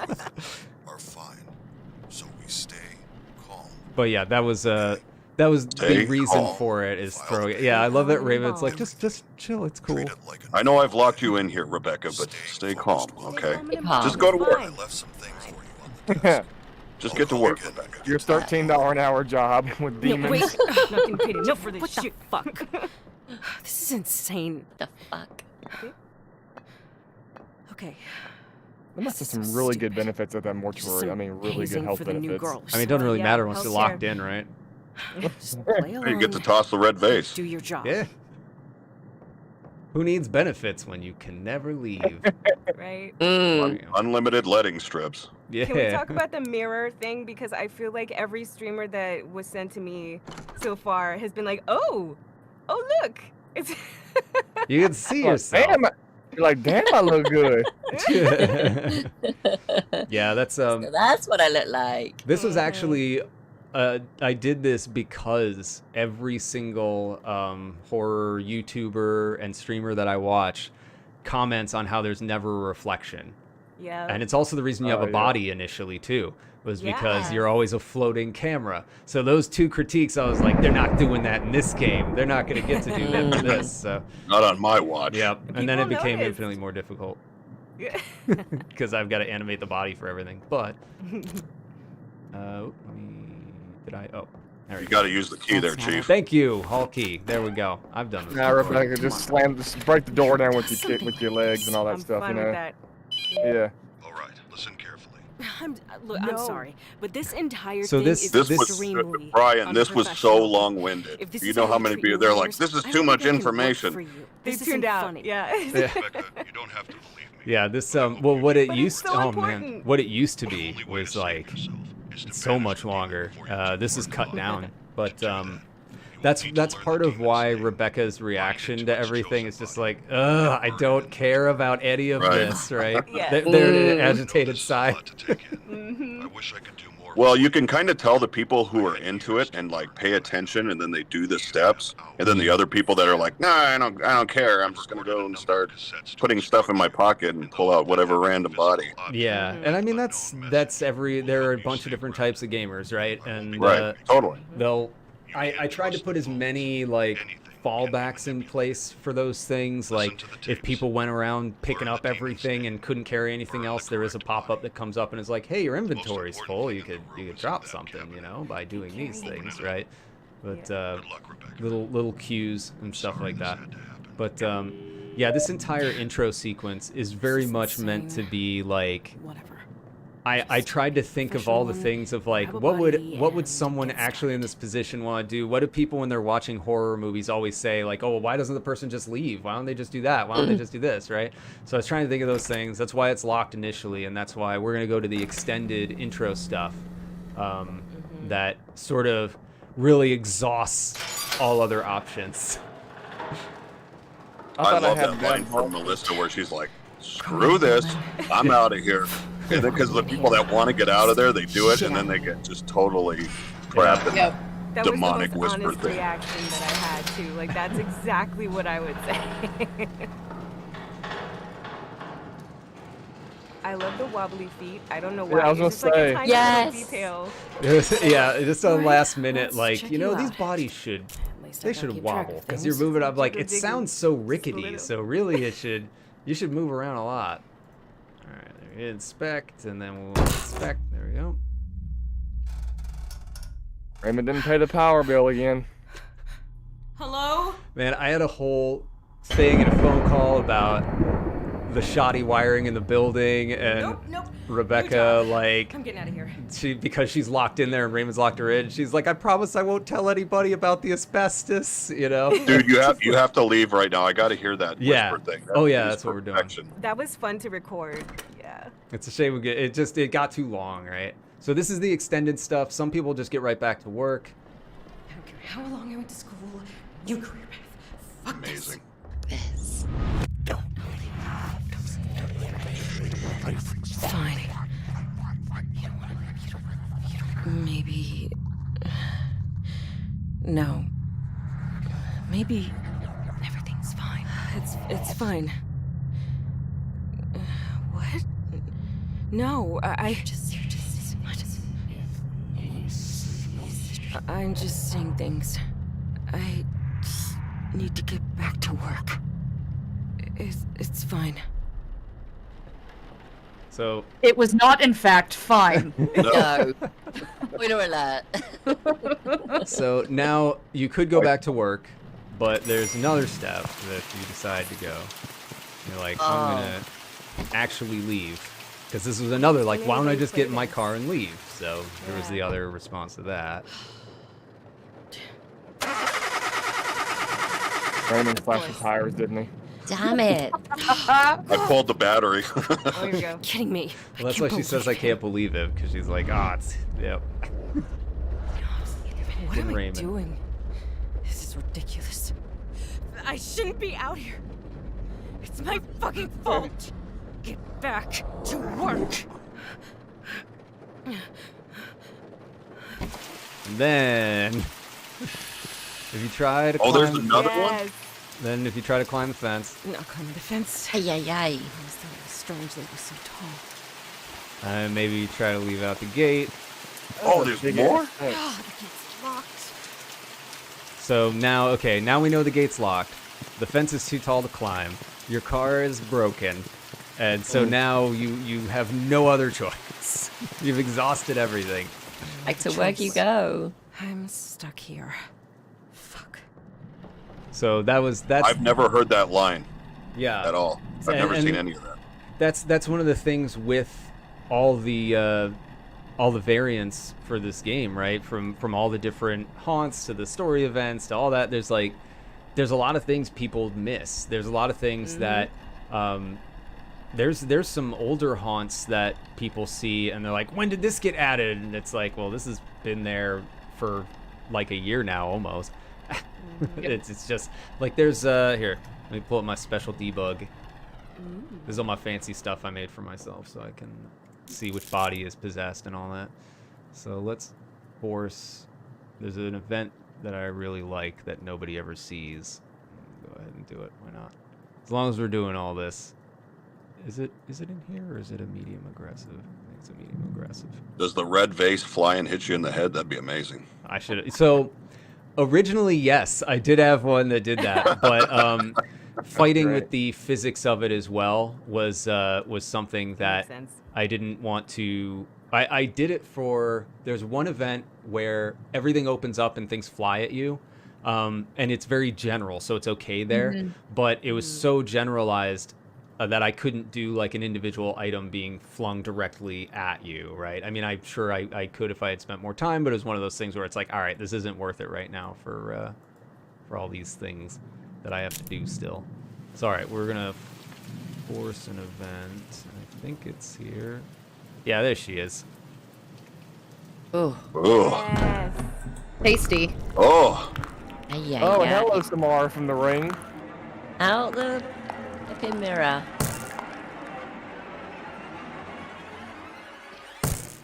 So You were directly inspired from the ring, weren't you? Flush her down the toilet. But there's ones like that as well that once the haunt system decides to launch something and you happen to be in the right place, there's subsystems that fire two after that where you may get one ending or another where the lights will just click on like that, or there will be something there that rushes you. It may change the outcome of what the haunt itself does too. So even based on like haunts that you haven't gotten before, they may end in a different way. So I remember in the demo that behind the desk was like the safe spot. Everybody was safe if you were behind the desk, right? Yeah. And I love that you just took that away because you're a sick man. There's no safe spaces anymore in this, no in this safe place. spots anymore. I love when the phone rings and she answers it, and it's either her or her dad. There are a couple. There's one that's her that she talks to herself basically, and it's like this really disembodied, like it's a weird like hello Rebecca, like it sounds like a strange. Right here, I think Rebecca call. I think this is it. How can I fire this off? You can't hold anything else. No. I forced it. It's running right now. Oh, the woman in the. Hold on, I gotta do the mirror one again. I didn't realize the force sub event thing was on still. Yeah, it's gonna be all broken now. Nice. So were you inspired by the ring when you did this one? Yes, this one was definitely like a nod to. There's a few things that I do that are like little, like nods to parts of horror, right? But oh wait, that was Dad. That's that one. Let's see, do I have a phone call on? Slash.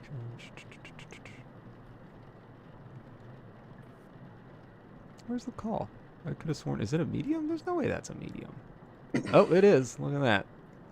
Look at me. All right. Yep. Hello? Hello? Why are you still doing this? I'm going to. So who is that? Me. Becca. It's you, Melissa? The voices Really? Yeah. I always felt it was really like.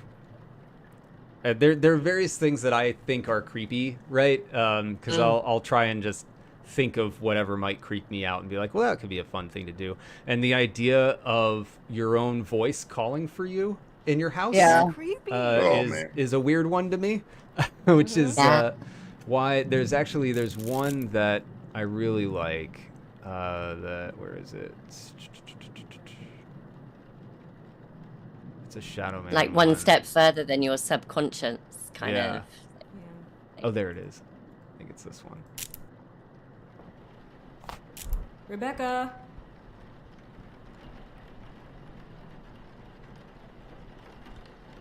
Come over here. Find yourself.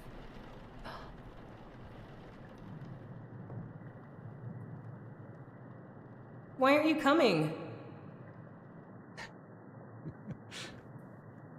Rebecca. Oh yeah. Oh. That's right. There's another half to it. I forgot about that. Oh, creepy. Not gonna sleep tonight.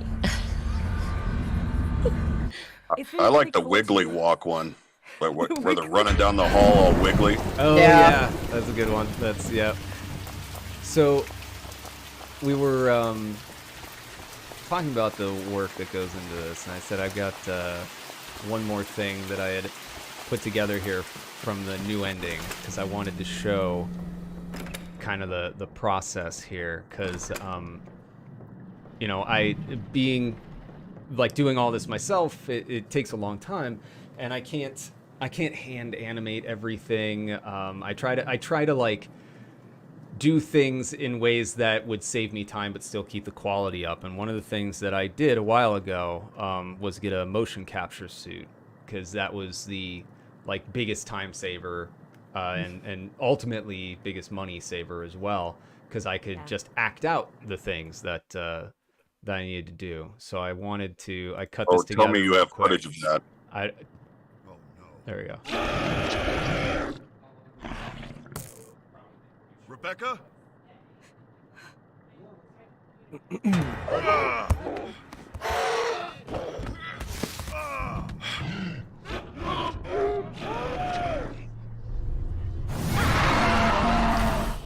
So you can see the there's a lot of different stuff that I've done in this suit. Obviously, we don't need to see like a million hours of it, but you can see that the connection between the acting out here and the actual like animation in this ending. And so things like the lady climbing out of the mirror, it's me climbing over like a piece of wood or something. There's another event. It's a story event where the woman in white comes rising out of the tub and crawls after you. And so that's like, I got a bench from my my living room and just climbed over the bench and then crawled forward. But it saves a lot of time, but it's still there's still a lot of cleanup that has to be done. But I have a lot of different footage from this, and I'll probably end up cutting something together at some point that I'll put on YouTube with all the corresponding moments in the game. So that's for those in chat, those people watching this right now, that's how the sausage is made. That's I'll do the environments, I'll model all the environment stuff in Maya and ZBrush and things like that, and texture it out. And all the animations I either do in mocap or by hand. All the VFX are done here in Unity. All the voice acting is obviously provided by these lovely people here, and I'll cut it together, as you all saw in that's Audacity is what I use to cut everything together. And yeah, that's just, and then all the code that's involved in all this stuff, that's boring stuff. That's just lines of code. It's not as pretty to look at. But that's the new ending. That's the new content. That's the stuff that I had wanted to cover. I don't know. Let's see if there's, I'm sorry, I had to sort of ignore chat this entire time because we were, talking about stuff, going over everything. I want to see if there's questions people had. If you have questions, I'm sure everybody here would be happy to answer. If you've all got just a little bit more time. I know we've kind of eating into everybody's Friday. I really appreciate you being here. Yeah. Let's see. Yeah. We've got... Oh my goodness, chat's so long. I'm so sorry I didn't read any of this. I feel bad because I usually stream development when I'm not, head down working on secret stuff. So I'm used to like, I've got to always be reading chat. So when I see there's like miles of it, I feel bad. And he puts dead flesh in the tattoo ink. Yes. So the ink that Raymond is making is a mix of whatever's in those vials and flesh, burned flesh from his mommy demon. Mommy demon. Oh god, I'm gonna see Reddit later on with that one. Oh yeah. Well, I mean, I don't know. We'll see what the community does with with this new ending. I'm so sorry, Adam. Me too. Adam, I'll have to send you some of the stuff that I've been sent. I don't know if you'll want to see it. No, I don't. No, thank you. No. He Do does. it. He Yeah, wants to see it He all. does. None People of it. send me some interesting stuff. Yeah, you got to do God. it. He's excited to Lord. see it all, read it all. Oof. It's just I could a just- shame that the game's over and everything's done and we've done all we can do. And Yep, we'll never visit is Raymond it, again. And I could just see one now where it's like the priest is sitting there doing the exorcism and Adam's just taking his shirt off. Be like, am I helping now? Banish the demons with his pecs. Yes. Why doesn't she just call the cops? Because the line's been cut. Can't use the phones. That's actually Raymond mentions it in the in their conversation. Said you can't trust the phones. Anything can be manipulated. Covered. What else? What else can we cover? Somebody asked a question earlier on, and it revolves around the movie idea. I don't think they're going to do this, but somebody asked a question that said, "Are the voice actors going to be in the actual movie?" Well, that's a whole other ball of wax. It's funny. I've Yeah. actually had conversations about that. I can't. Obviously, there's not very much I can talk about with the movie, but I have desires, is what I'll say. But Adam, get ready.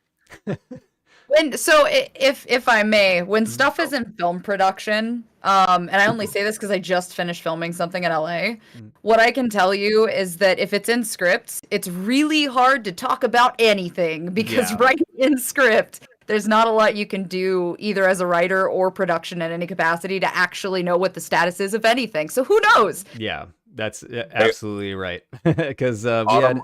Oh, sorry. I had a thing for Autumn. So I saw that I think it was a music video, and like people were getting hacked up and stuff. That was pretty wild. Yeah, that was for Ice Nine Kills. Welcome to Horrorwood. You did that? Yeah, I played a cop that gets gummed up with a chainsaw with another cop by That's right, an original OG Leatherface, which was cool. But yeah, that's what that was. What's great about that, Autumn, is that like Level Zero, which is a game that me and Lana Manella voiced in, Jensen Nguyen is the actual writer for that game, the cinematic director for Ice Nine Kills, Hollywood. Hell Editor, yeah. all that stuff. That's really Hell cool. yeah. A small world for all you. That's crazy. That's Someone really was cool. asked, Growing Knee on Kick asked, do you ever use method acting when doing voice acting? It's an interesting question. I almost called you Raven too. Yeah, Adam, it's going Adam, how much around. time do you spend with your shirt off? Oh my god, I'm done. All of it. 100%. All day, every day. Yeah. About 15 minutes in the shower when I'm showering, and then Okay. Just so what's the question? Pants and shoes, though. What is the question? If just for all of you in general, do you ever use method acting when doing voice acting? For me, I yes. don't personally, but So Not really method acting, but getting involved in your character, like I love Mark Hamill's way of method acting. Like his portrayal of the Joker, in my opinion, is absolutely freaking legendary. He gets way into character and becomes, the method actor for the Joker. But you're also talking about Mark Hamill, who also played Luke Skywalker. So it's like, he played a hero. Now he's also playing a bad guy or a villain, which I is don't know, really amazing. I think he's the best. Other than Heath Ledger, God rest his zombie bones. One of the best Jokers, Mark Hamill Yeah. just does an amazing job. He's who you think of when you think of the Joker, right? Yep. Is his voice Yeah. work for Yep. the animated series and some of the games too. Mm-hmm. I don't think I don't there's think it's always really getting into method acting. I think it's like understanding the character and doing your research and doing as much Yeah, prep that's as you fair. can. But like, I mean, yeah, I guess he doesn't dress up as the Joker and drive around people in an Uber or No. something. So Right, yeah, right. but There's Don't there's embody a room. psychotic 24 hours a day. Yeah.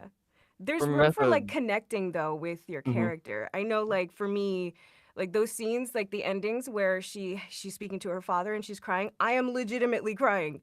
Yeah. And I've seen some people go, God, this sounds so realistic. And I'm like, yeah, 'Cause it because I'm is. actually crying. it was Yeah. a sad ending. I was crying when I was writing it Yeah. because I was listening to the music that Cody, the person who's made So the music good. for the Mhm. game, I would just play it. I had it on loop while I was writing it because I wanted to feel sad, and so I let it being sad. I let it happen, let it flow, and then I was able to write it out. And yeah, you just did a magnificent job delivering it. Like you said, Thanks. it was Mm-hmm. like I was hearing it, and you're like I actually cried in it, and I was like, oh, well, that's cute. And then I listened to it, I was like, oh my god, she actually cried in this. Yeah, Like that's for awesome. This sure. is great. Hmm. And Very shout authentic. out to Matt Curtis too. That He was he so made Yeah. great as Seriously. Yep, Mhm. he played Ben. Amazing. Yeah, Let the fantastic dead job as rest, well. Rebecca. So it's a little thing. I sent Charlie a message before we recorded Yeah. anything, and I gave sometimes voice actors or actors direct other voice actors and actors, like, here's what I'm going with, here's how I want you to respond, or here's what I want you to do, and I'm going to respond like this. And you work together to kind of put something together. And I remember sending Charlie, actually talking to her on the phone, Yeah. and whatever it takes to do it, to get the job done. Well, it Yeah, shows. that was pretty epic actually. We had a really good conversation and you were really open and honest and it kind of brings out that authenticity. Well, there's Sure. gonna be a lot Yeah. of digging into more of that in the DLC stuff, just to give a little bit. Wink, wink. Yeah, I'll have you on speed dial, Charlie. I'm ready. awesome. Has the So, generated Prevail- scare? I'm sorry. What I'm was sorry, that? you go ahead. Oh, okay. So, Prevail at Empire had a really good question. Is Raymond's character intended to be a bad guy? Well, so he is designed to exist in sort of a gray area. Obviously, stuff like that will be revealed in time, like the real answers to that stuff. And even then, there may be some questions still, because that's how I've always sort of seen his character. Is he's meant to be someone who you're never quite certain if you can trust him or not. I feel like there's something in his character that you want to, like, you believe that, okay, yeah, this is a good guy, but then at the same time he does shit like this where he has people locked up in his basement, and somehow you're still like, well, maybe he's a good guy still, because I mean, just in your question, is he meant to be a bad guy? There's doubt. This dude has Yeah. 2 people, well, one now, locked up in his basement, and you're like, well, hold on. Maybe he's a good guy, right? And that's on purpose, right? He's supposed to exist in that gray space, and I plan to keep him there for a while. But there will be a lot more revealed in coming expansions and new content that I think will make things a lot more clear. And I don't know if it'll answer whether he's good or bad, but I think it will cause some people to be sympathetic or not. Right. Yeah. And so it's kind of still going to be up to the audience in that scenario. As it should be. Yeah. Yeah. I like his character like that. And I think that's what keeps him compelling too. Has generated scares been altered in the new update? No, but there are new haunting events. There are new scares. There's a handful of new ones to go with everything else, including some new like body movement. I wanted to have the bodies doing more stuff, so I did some more body Dancing things. skeletons. Yeah. Nice. Wait, there's going to be a movie. Yes, fingers crossed. But yes, it is all in the works. Does he care about Rebecca? Also a good question. I think so. Maybe. Don't quit my job. Little Don't bit. quit my employment. Is Raymond Autumn's tattoo artist? Wow. Hey, that's I love a it. thing. I mean, maybe. Who knows? I ain't telling. That's Autumn Ivy. It is. That is Autumn Ivy, the one and only. You are correct, Becca. Let's see here. Random question. These guys voicing the game that triggers early on, and I'm trying to figure out. Like, I've already died. Oh. That's her father saying, "I've already died, sweetie." That's what he says. That is one that people are like, wait, what'd he say? That's because, yeah, it is. It's meant to sound like it's in like a few rooms over or something. And there's a few haunts like that where it's just sort of generic talk, because I think it's creepy to hear something that sounds like regular conversation in a place where you're by yourself. Just randomly, you'll, rather than like spooky voice whispering at you, it's just like regular talking that you can't hear too well in the next room or something, and you're by yourself. Like it's stuff like that creeps me out. So I think that's I have a few haunts that do that. Did you have multiple ideas for how you wanted the new ending to be? Good question. Yes and no. I think ultimately I knew I wanted Raymond to go this route. The addition of his mother being in the basement was not last minute, because it's in the extended, like the Bible I've written for myself, the game Bible. There's a lot of backstory for Raymond there that involves her, but it just made sense to bring her into this ending. I wanted to reveal that I felt it would be more impactful than just leaving the question of like, okay, what's this thing with Raymond? Why's he got this this tattoo? I wanted to go a step further and not answer what the tattoo is, but explain this concept that it's not the first time it's happened, and introduce this person who is a pivotal character in Raymond's life. So that's why I decided to go the route that I did. So it was different. There were a few different versions. Most of them revolved just around revealing Raymond having this sort of secret. But I felt, and that was where the decision to make the ending like twice as long came into play, where I was like, do I want to do that? But I felt it was important and impactful enough to have that reveal. The goal obviously was to raise as many questions as possible. I wanted this new ending, since it was the last major update for the game for a long time. I wanted it to be something that made players have a lot of questions for when new content comes out. And because the updates for this game are going to slow to like some bug fixes, maybe some new haunting events here or there, maybe a holiday update or something, but really small, because I've been nonstop support of this game for almost a year now, and I need to pivot to I've got my creative director role on Creepshow now. I've got new stuff that I want to work on as well. I've got another big project coming up that I am very excited to reveal to everybody, but that's a ways away still.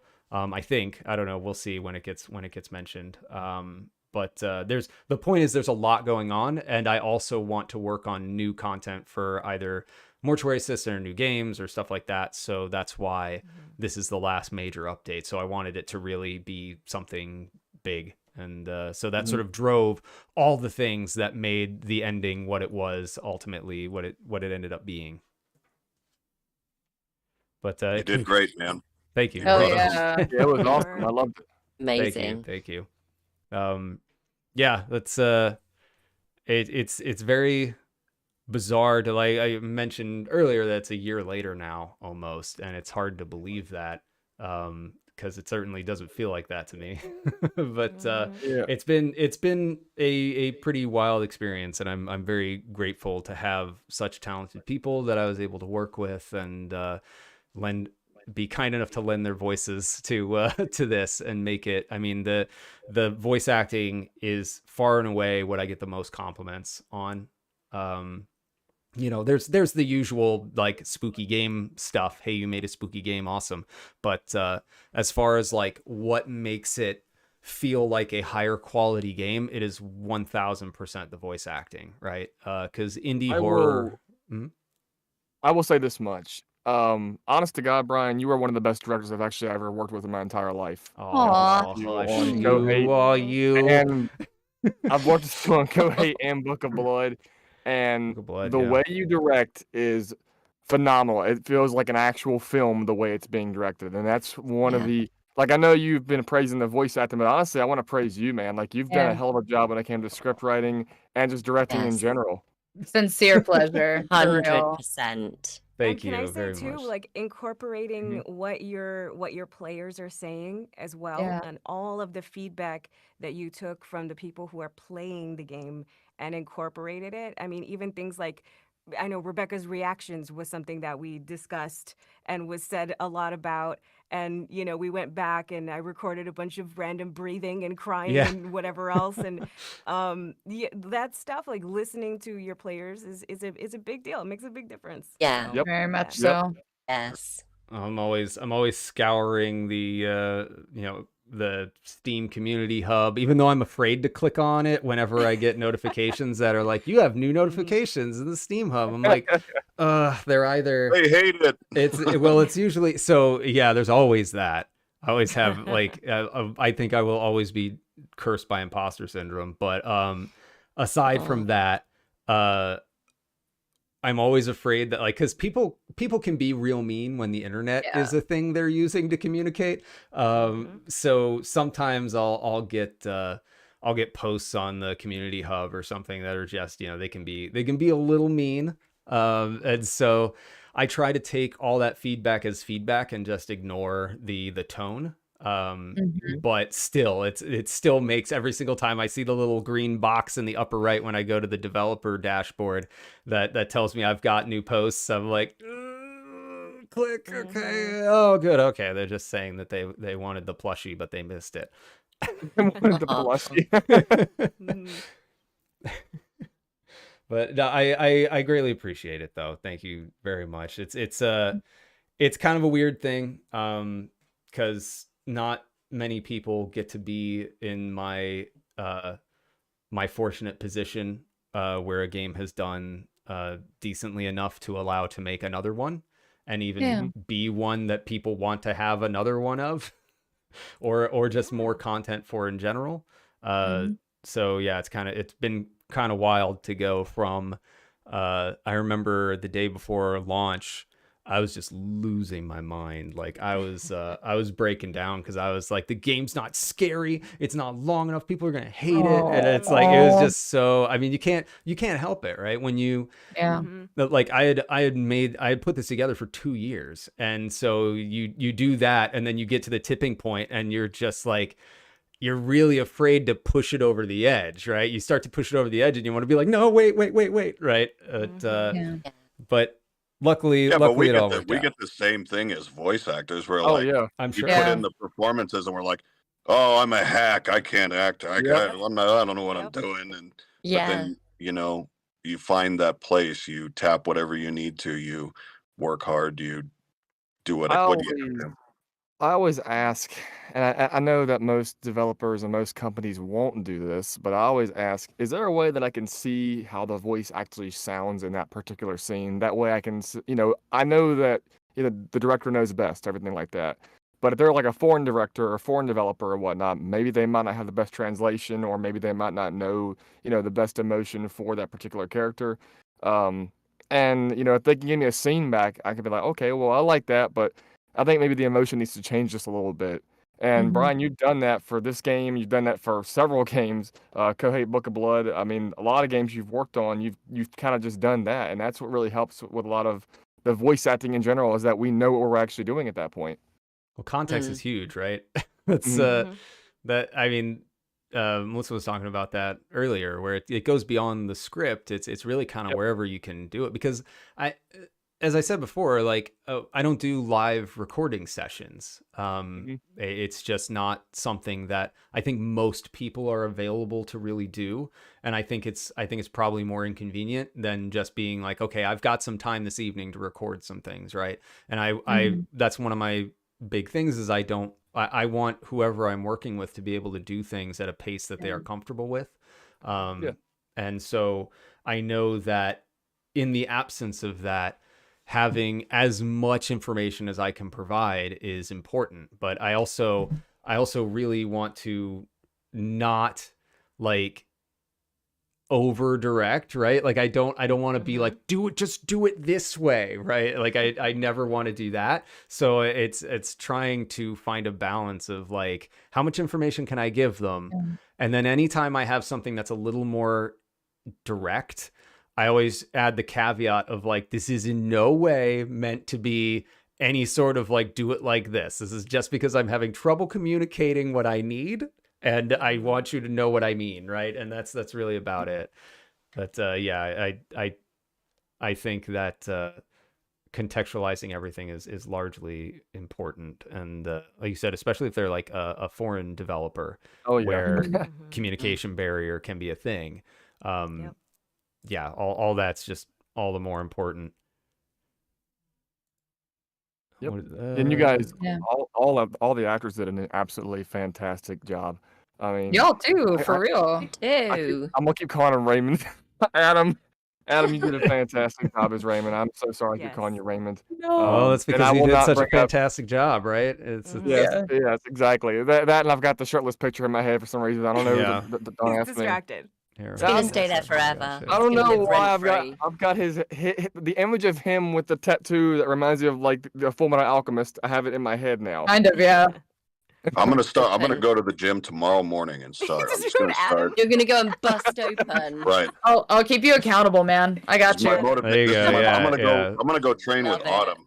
Yeah, so if anybody will keep you accountable, it'll be my ass, Autumn. Yeah, you guys did a fantastic job, every single one of you. Melissa, Rebecca, I mean, absolutely fantastic. Absolutely.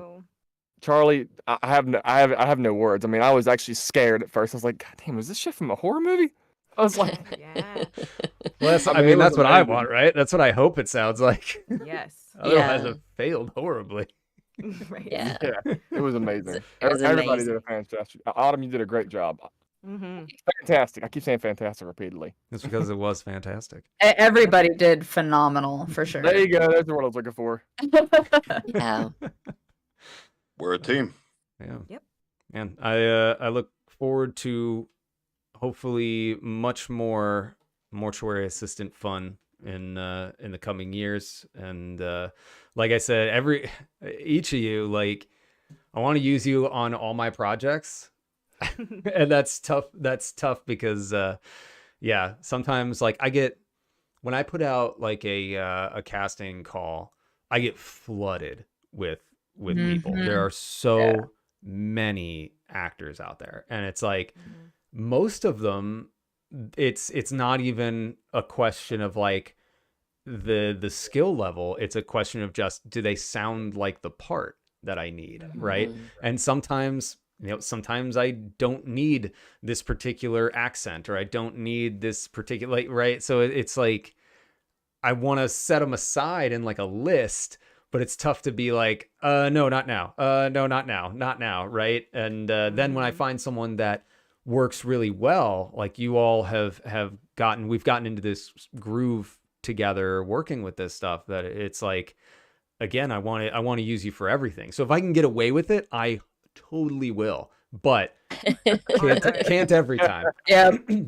And I think what's cool though too is in future games, whether it's Mortuary Assistant related or not, I think there's also value in like, if I get one of you to come back to do another voice, there is that like, oh, that's the same person that did this, right? Like there is that value to it. So that's not lost on me either. So there's definitely like, I have a lot of different ideas of things that I would like to make, and each and every one of you would fit any of those things. So there will be more stuff for sure. We're in. If you're all willing, that is. 100%, Just I just said we're in, Absolutely. but I'm in. Absolutely. I just want Raymond to show me his, how his workout routine. That's all. Yeah. Me He's too. clearly he's kept on it. I guess being the risk of being possessed every single day causes you to fight them demons off. Yeah, he's both mentally and physically. You know, gotta be ready for anything. Clearly, with the he physically wrestled a demon, right? So that's right. Adam probably hates me right those now. push-ups are important. No, I'm over I've seen the daddy thing, quite a few things, and Daddy Raymond and Murder Daddy and Murder Daddy. Murder Daddy. What is that TV show? Everybody Loves Raymond. Yeah. Yeah. Exactly. I came up with something myself, and I shared this with Brian. I called him the Bodfather, and I thought that. Oh shit! That's a good one. hilarious. Oh my God. I'll have to have an Easter egg in there with the. I'll in future in future update stuff I'll make sure to include like a journal that's Raymond's workout routine or something. Oh my and God. maybe we could have Autumn whip up what it would be. Yeah. Oh shit! No, I'll do that in a heartbeat. Let's do it. You're gonna make up a fictitious workout program for a fictitious old man. Hell yeah, I And will. then we're gonna hide it somewhere. Get it in there for Murder Daddy. Murder Daddy. Gotta lift those urns Brian, and get those make the chains. t-shirts. Brian, make the t-shirts. Yeah. Oh my God. I'm gonna do all. Yeah, I'm gonna make 1 million shirts now. Daddy Every Raymond. variant of Mortuary Daddy Raymond this or that. It's gotta cover all the bases. Make sure there's something Poor for everybody. Adam. It's a body pillow of Raymond with a cigarette in his mouth. All right. I think I'm trying to see if there are more questions. Did you make the game in Unreal 4? Any projects Unreal 5? No and no. This is Unity that I work in. I am interested in Unreal 5. It's very, very cool. I got my start in Unreal many, many years ago before the Earth's crust cooled. But I don't know if I'll be jumping back into it simply because I'm so used to making games in Unity now. It'd be tough to switch back over and basically reinvent the wheel. Because, if I can make games in one, it kind of is weird to go and relearn an entire system to get where I am now for maybe some other tools. I don't know. Let's see. Any other questions before, if you got them, get them in. Just going to repeat this in case you missed it for the VAs. Was there any difficulty getting back into character when voicing for the new content, or did it come naturally? That's a good question because it has been a year, like we said. I'm possessed 24/7, so I'm always on time. We're good. And I'm fed up with this shit constantly, so we're good. That was much better. Everybody's just naturally in their We're state. just naturally in it. Yeah. Charlie is just naturally decomposing in I our am room. actually the evil awful, decomposing mother. Right. I guess I'm just a priest normally. No, it's actually a good question for Charlie being newer to this role, this stuff. I mean, I don't know how many other like horror things of this nature you've done / been exposed to, but I'm curious how it was getting into this. Yeah, no, I mean, this honestly is the first kind of horror. I mean, I've voiced stuff, I've done video games and I've done commercials and all sorts of animation and stuff, but this was the first horror where I had to really embody. I do a lot of audiobooks, so I'm used to playing lots of different characters and dialects and kind of switching on a dime. And I guess I'm a bit schizophrenic anyway, so it's all good. I can manage to play into my different parts of my brain, so it's all fine. I can genuinely play into all my different characters. When I found out that Charlie was cast, I was like, "Oh, that's it. It's over with." It's amazing. It really is. Brian, it's oh god, this is gonna be embarrassing to mention. Oh, This is gonna change the chat from PG-13 to rated R. It's not anything super bad. It's just it's ironic as hell. So you casted me as the priest. Yes. I was Careful now. I'll just put it this way. My mom and dad. My dad was a priest, and my mom was a nun at a Halloween party. And Oh, is Wait, that for real? Is this that? Yeah, that was the day that. This is how Baby Watts came to be. Yeah, my dad was a priest. My mom was a nun. Well, there you So go. it's- Okay. There you go. It was meant to be. The cyclical wraparound, baby. There you go. Aww.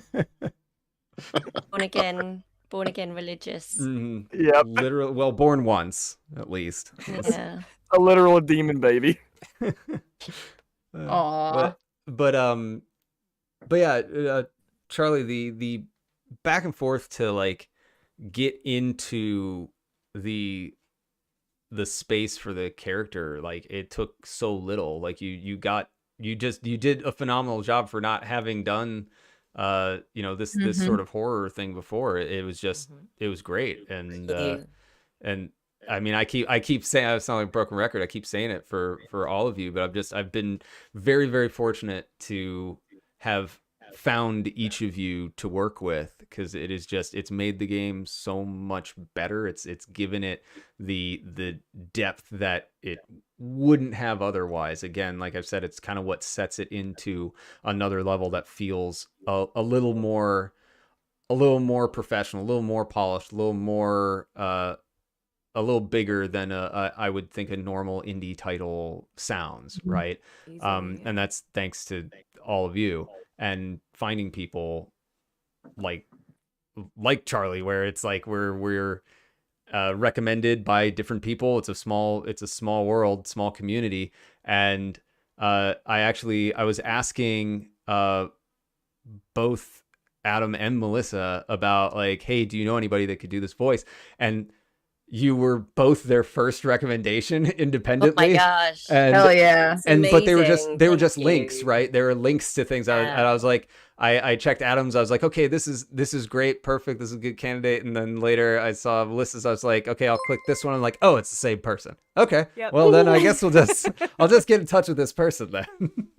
That's incredible. Well, thank you guys. I mean, it is down to you as well. I mean, the writing and everything is just such perfection. And I'm really picky what I choose to work on, because I don't have, a million hours in my day. And so I am picky. And when this came forward to me, I was like, heck yes. Awesome. Yes, because it just really struck me that I could play this crazy demonic character that I can dig deep into parts of my past that, are dark and, Well, that's the fun I think stuff. as actors, we all have these different parts of our jigsaw that make up this kind of patchwork of our lives. And like Melissa was saying, when she was crying, it's really authentic. And that's what makes our work very real. But it stems from you and your writing and this being so amazing. It was... I'm honored to be part of it, so thank you. And thank you for recommending me, guys. I know, right? But it's interesting, all coming from the same like creative sort of vein. I think oh no, I lost my train of thought. Oh well. I have a question for you, Brian. Yes, what do you got? My earlier thought's on, gone, I so go ahead. mentioned Charlie's possession reminding me of a film, and I know chat might be able to find it. There was a film a long time ago, not too long ago, maybe like 10 years ago, where it was in the Vatican. There was a woman who was possessed, and she had like writing on her lower lip, like she lowered her lip, and there was writing written on it. I can't think of what it's called, but it reminded me so much of that scene. Like the whole Do you the remember audio what the clip. writing was? Or It was Latin. That's all I remember. Oh, It was like okay. Latin Of or course it was. something. Makes sense. I don't know what it was called. It was actually pretty freaky. Oh, I remembered what I was getting at though. So we went around. Is that we all sort of like we get these comments about like being like happy, bubbly people or whatever, and it's like I get the same sort of thing where I'm more like in person I'm more jokey and silly, and so people don't expect me to do this, like come up with this stuff. And I think it's just interesting that, you know, all of us sort of in this creative vein, it's like there's the in-person, like fun, personable side, but we all have like a subsurface thing that we can all tap to be a little weird. And I think and I really like that about all of us, and I guess people in general, but all of us specifically, because I know it's there for all of us. So Yeah. I think that's pretty wild. Yeah, agreed. I did see a question. What did everyone find most challenging for their part?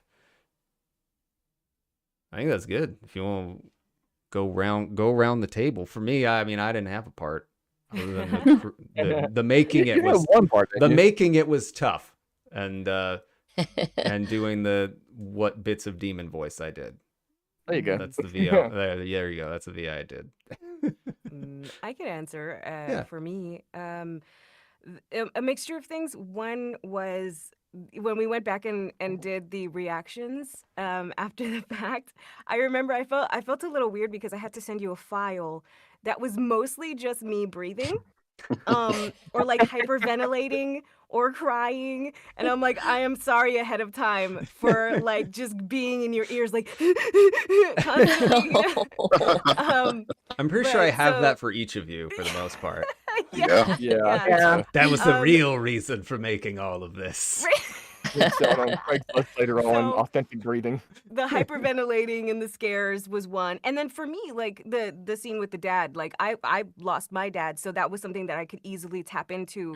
Was, oh, I get to kind of say goodbye to my own dad here, and so like tapping into something that was very real for me was challenging. But like when I got done and I was crying, I was like, I feel better. I'm gonna go have some tacos. Like this was a nice like release of that like energy and that emotion and stuff. And so it was nice to have a place to put it and give that to the game and to you. And I don't know. So it was challenging, but it was like deeply rewarding too. So I don't know. Those were those were mine. Well, what's interesting about that, just before we continue down the line, I've gotten more than one. I've gotten multiple messages about how that ending has meant a lot to the person messaging me because they had gone through a similar situation. And I think that's where this is a really like, I think it's a really awesome marriage of the voice acting and the game itself, like bringing all that together, your delivery of it, making it that real connection, I think is what makes it resonate with other people that that have had similar experiences where they feel this connection with it when they experience that ending. And it was something that I was not prepared for. It wasn't something that, like, I mean, obviously I understood the gravity of the ending. I wanted it to be that way, but it's very surreal to make something like this and then have people message you and tell you that something that you made has that sort of connection with them. And like I was saying, I think your work in that is really what pulled that out for people, right? I mean, any game can have a sad ending, right? But I think it is the combination of all the parts that that makes it something that will resonate with somebody. So I think it really shows through how much of yourself you put into not just all of your work, but that ending as well. So yeah, I think this is why I think, you know, we all keep coming back to you as like this, like you have so much authenticity in your work. And I think that's why you clearly you put yourself into it, and that means a lot to everyone, including myself, you know, for being able to make something the way that I really was hoping it would turn out. It's like having people like you that want to put themselves into it is what makes the difference.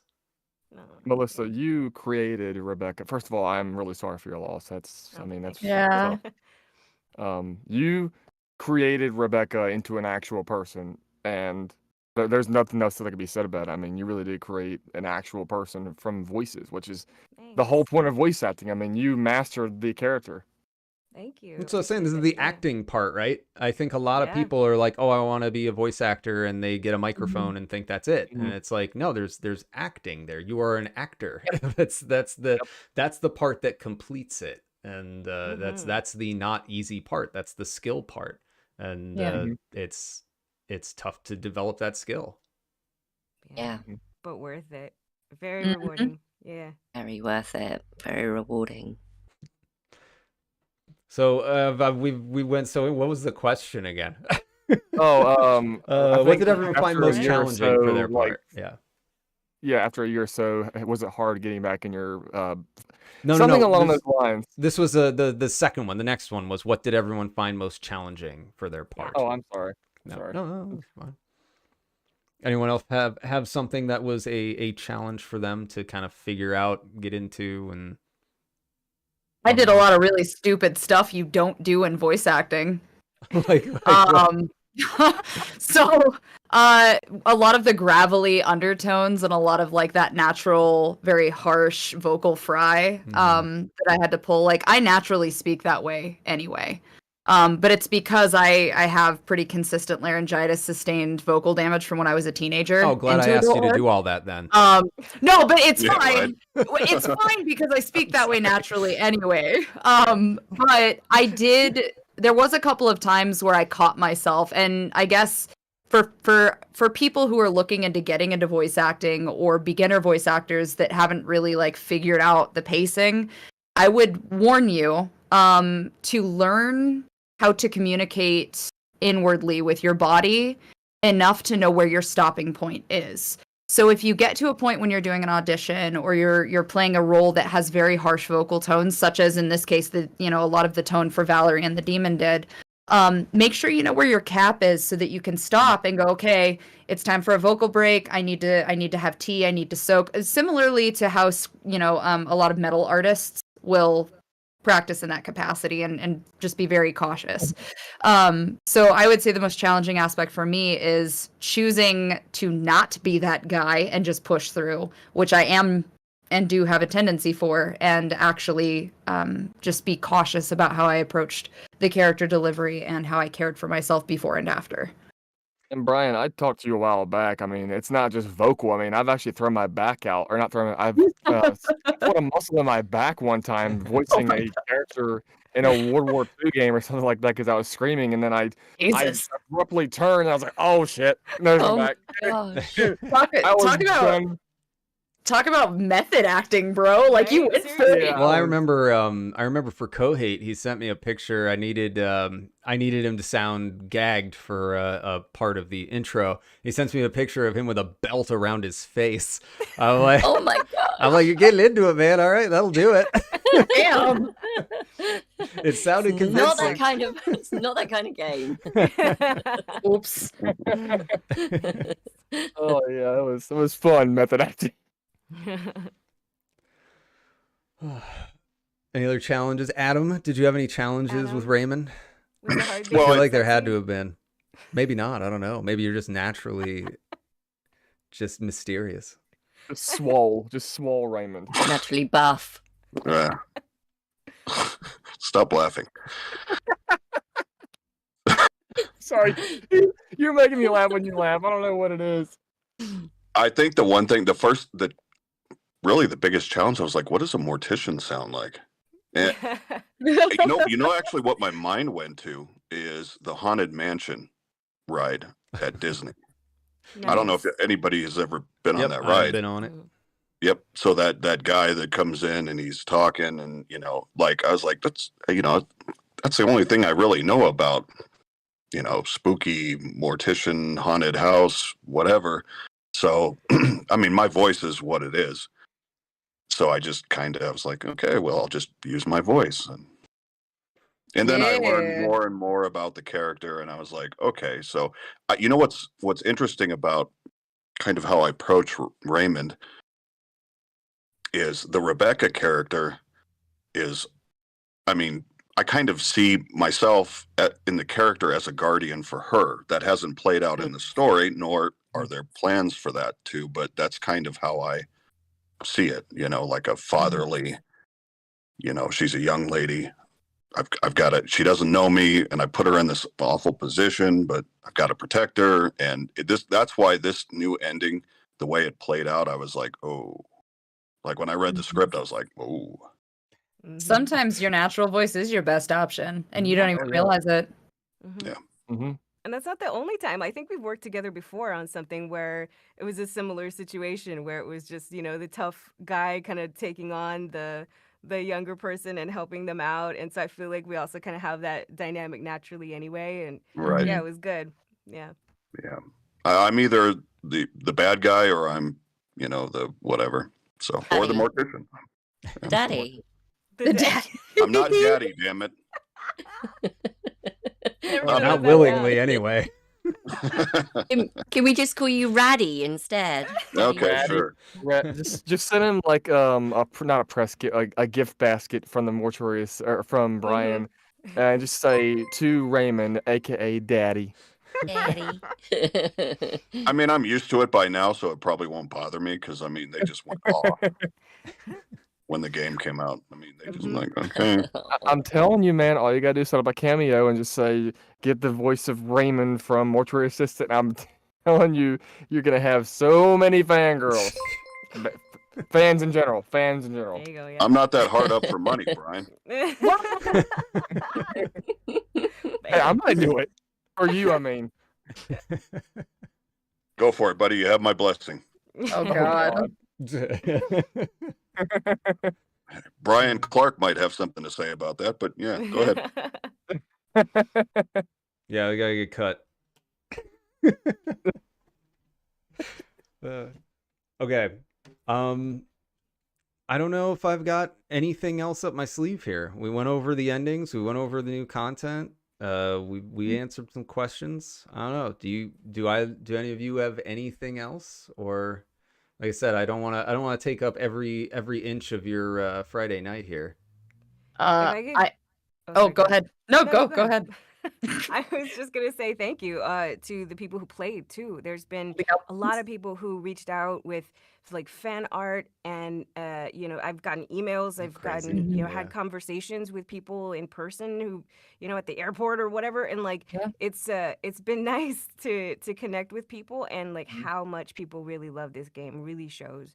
So we can all stand up here and be in front of a microphone or whatever, but like the people playing the game, you can tell how much they really care about it too, and that like gives us a whole reason for doing this. So yeah, the fans are the ones 100%. they're the ones that make our dreams a reality.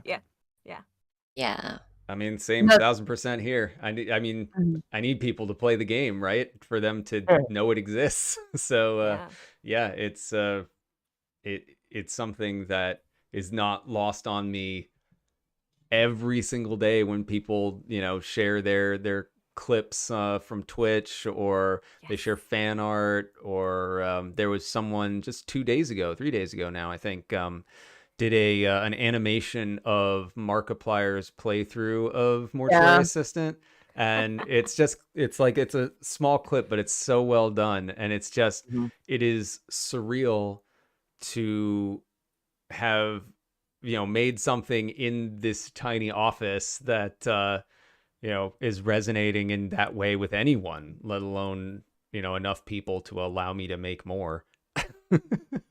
So yeah, this is same. Thank you so much to everybody that's here in chat right now, everybody that's watching, everybody that has played the game, past, present, and future. I hope there's a chance for many, many more. I love doing this stuff, and I love working with these fine people here. So I hope I get to do more of that as well. Hopefully it keeps going. Absolutely. But so I'm just kind of curious if we don't have any more questions. What are all y'all's favorite horror movies and horror games? I know, Brian, you did a lot of horror Easter eggs in this game. Ring, or Amara from The Ring was one of them. Yeah. I'm sure you did you're a fan of the Conjuring series. Fan of Conjuring, original Exorcist, Evil Dead. There's recently Terrifier is completely not related to what I do, but Terrifier is still awesome and over the top and ridiculous, and I love it. Oh yeah. It is fantastic, both the original and the remake and the book. You know, they're all awesome. And geez, I don't know. There's a million. Paranormal Activity is a huge one for me. That's I think a lot of inspiration for the style of horror that takes place in the game. So There's the movie that I was talking about earlier, somebody actually said in chat, was The Devil Inside. Yes, I saw that too. Yeah. Becca mentioned that. Yeah, that was yep. I remember that. But there's God, I've watched. I've taken it upon myself to try and watch all the '80s cheese horror movies right now too. So Yes. trying like Chopping Mall and Phantom of the Mall. A lot of mall themed ones. Yeah. In the 80s, absolutely. And I'm a huge horror nerd for that. Yeah. So I'm like, I just kind of got to this point where I'm like, well, okay, I'm a horror guy now. Like that's what I do, and I like doing it. So I'm gonna stick with that, which means I better know all horror possible. So now I'm going down all the 80s cheese stuff right now, which is a lot of fun. There's a lot of ridiculous stuff. It's so ridiculous, but I love it. Are you a fan of Nuke's Top 5? There's a series on YouTube called Nuke's Top 5. They do like the most what is it? I think I may have seen one or two of their videos, but I have not like been a frequent viewer or subscriber. It's something that I've probably seen in passing. Right. Yeah. Yeah, me and my grandpa usually watch it a lot. It's actually we've been ghost hunting in Gettysburg, and we actually caught something on EVP, which is pretty wild. Oh snap! Oh my I gosh. see Autopsy of Jane Doe. Actually, it's funny you mention that because yes, I do like that movie. But when I first made the prototype, and then ultimately the demo, I saw a lot of like people saying, "Oh, it's like Autopsy of Jane Doe," and I had never seen it before. And finally, after it was like the connection was made so much, I was like, okay, I probably should watch this. So I watched it and I was like, oh yeah, I could see why people think that. It's like a stormy night and they're dissecting this person. And I'm like, yeah, okay, I get why people are saying that. I just think it's pretty funny that I had never seen it before. So it actually wasn't an inspiration. I've never actually seen it. Now I have to watch it. It's good. I gotta watch. Pretty good, My only complaint is that they don't give the audience what they want at all. Which is they want the dead. Sorry, spoilers if you're gonna watch it. It's only been out for like 10 years now, but still, the body never gets up and does anything, and I would normally be okay with that. Except for the fact that they spend the entire movie building up to it, right? And then they never give it to you. So I'm like, I just am like, the whole time. yeah, and like the whole point of these things is you're supposed to build up to them and give the audience the thing they want, because you don't know if you're getting a sequel, right? Like you can assume, but it's like at the end they have the little toe wiggle as like one last middle finger to the audience, and it's like, yeah, we never did it. Haha, it might happen now off screen, you know. That bugged me. Who knows? But, wink, wink. yeah, but still, overall, the movie is good. Definitely worth watching. But I mean, outside of horror movies, and of course, outside of, I can't say. It sounds terrible. Like, what's your favorite horror game? Obviously, the Mortuary Assistant, because you're. No, I'm not gonna say my own game. Jeez, that's like asking what my favorite picture is, and I say The Mirror. I love that. but no, it's I definitely love Silent Hill. That's I'm a huge fan of Silent Hill. I played every Resident Evil. And let's see. I am a huge fan, but try not to tap into too much of the PT playable teaser thing that that Kojima had worked on. I think everybody is, because it was just such a milestone for horror games. So I'm a huge fan of that, but there were so many PT like clones out there, or trying to basically capture that, because it was like, well, now that's not being made, so something has to fill that void, right? And I definitely have inspiration from that as any other like game or movie, but you know, I don't have an interest in making like a PT clone, but I still do like it a lot. Raymond is the character in the PT clone. Just yeah, there you walk go. around with his shirt Just off. the same, just PT with Raymond. But I'm trying to think. There was another. What was it that I played that I thought was? Is it Outlast? No. I do like Outlast though. But oh, there's another one. Is actually a lot of puppet combo games. If you ever played his stuff, his stuff is basically like if you made 80s cheese movies into games. Dude, and it's Power Drill Massacre is like it. I don't get scared easily, but Power Drill Massacre scared the shit out of me when I was younger. I mean, I pissed my pants. That's how bad it was. I'm not even gonna lie about that. So he's definitely a like he's the jump scare guy, right? Like he's the loud noise jump scare guy, and there's nothing wrong with that. That's his thing, and he's done this fantastic job of what he's really done is cultivated a style that is basically just his area. That's his corner now, right? Because he's managed to be like, I've made a video game equivalent of 80s VHS, right? It's something that didn't exist in the 80s because we didn't have games like that in the 80s in any way, shape, or form. But this feels like a game you would have from that time period, right? Like you would be in that time period playing this game. He's done a very good job of making this nostalgia bomb with like every game just subconsciously. And the games themselves are fun too. So I'm a fan of puppet combo stuff as well. Have you played Cry of Fear? I have not played Cry of Fear. That's an old but good one. Yeah. Melissa, what's your favorite? Just kind of curious. Favorite scary game? Yes. Yeah, I might be a little biased, but Mortuary Assistant. No, it is, but no. I might be a little biased, but probably something like Alien Isolation. I'm a big horror sci-fi person. Okay, yeah. And I really liked Alien Isolation a lot, so that would probably be mine aside from Mortuary Assistant. Yeah. No, Alien Isolation is very good. Also, I just thought of Dead Space was well, not what I would call amazing. Yeah, I would say I would not put it in the same vein of horror as other games like indie horror or like like Silent Hill or something like that, but it's still it's a fantastic game, and I think it's sci-fi horror, which I love.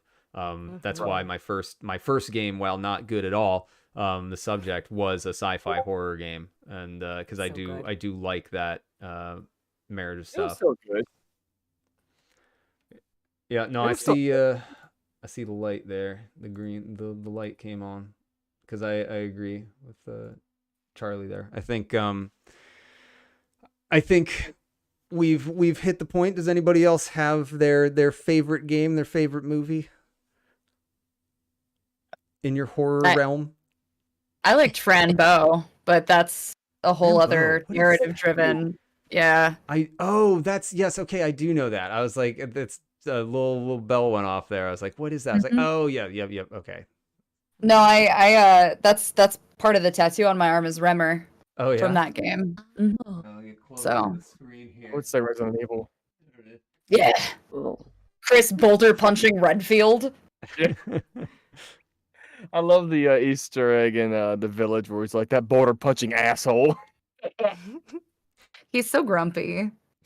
It's such an amazing series. I love the Netflix adaptations as well, like the animations they do. Mm-hmm. Oh, have you guys heard of a game called Obscure? By the way. Yes. It's interesting. I'll just put it that way. It's fun. There we go. All right. Did we lose Brian? I think I answered it. All right. I think we're probably running up on time here. We're almost. I mean, we went for a bit. We did a good job. Yay! Look at us. Who'd have thought? Not me. It was amazing. Not me. Love that guy. I sincerely appreciate getting to hang out with you guys and experience Same. this as a unit, and also for everybody coming to hang out with us. You guys rock. Yeah, this was fantastic. It was a Same. lot of fun getting to actually talk to all of you in not so much in person, but as in person as it can be. And yeah, one last time, I greatly appreciate all the work that you've all done on this, and you've given some amazing talent to a decent game. Good. No, it's An not. amazing Good shit. game. Yeah, amazing. An amazing game, hands down. Amazing game. They're You're making a incredibly movie, talented. Brian. It's amazing. Exactly. For real. Wow, For real. I None of that. cannot None be of a that. person that sits here and is like part of my amazing, wonderful, only of its kind game. Right, See, you but know, I the can't. difference is you can't do that, but we can. We can. Yeah. Exactly. Yeah. Take a He'll bow. just go to the premiere in his like nice jacket with a cigar and be like, "Yeah, I'm the one that made it." Yeah. Yeah. It was all me, baby. All right. Thank you again Thank very much you. for being here, every single one of you. I greatly appreciate it. It's been a whole lot of fun. So I'm probably gonna kick you all out and then stay for a moment, say goodbye to everybody on stream, and thank them personally and all that. Guys. But Thank you, guys. it was Cheers. great talking to Thank you, you, everybody. and talk to you about future things, hopefully very soon. Absolutely. Yes, please. Okay, Bye, bye. guys. Bye, Bye. everybody. All right, that was amazing. That was a whole lot of fun. I really liked that. What'd y'all think? Was that enjoyable for you? Did you like that? Did you enjoy the things we did? Here, hold on. I gotta get a. Now that it's just me, I'm aware of how amazingly quiet it is. I've usually got the music going on in the background, so we're just gonna put on the menu music here for a moment. Some of the amazing work of Seapaw's music. Cody Pollack, amazing, talented musician and individual. All right, there. So I've done these things. Now I can put this here. All right. Missed most of it, but it looked like I missed a good time. Well, I'm going to be putting the full video in all of its glory up on YouTube, so you'll be able to watch it. It has the ending, it has some of the new content. We go over the extensions of the intro that people sometimes miss. Someone mentioned a movie. Yes.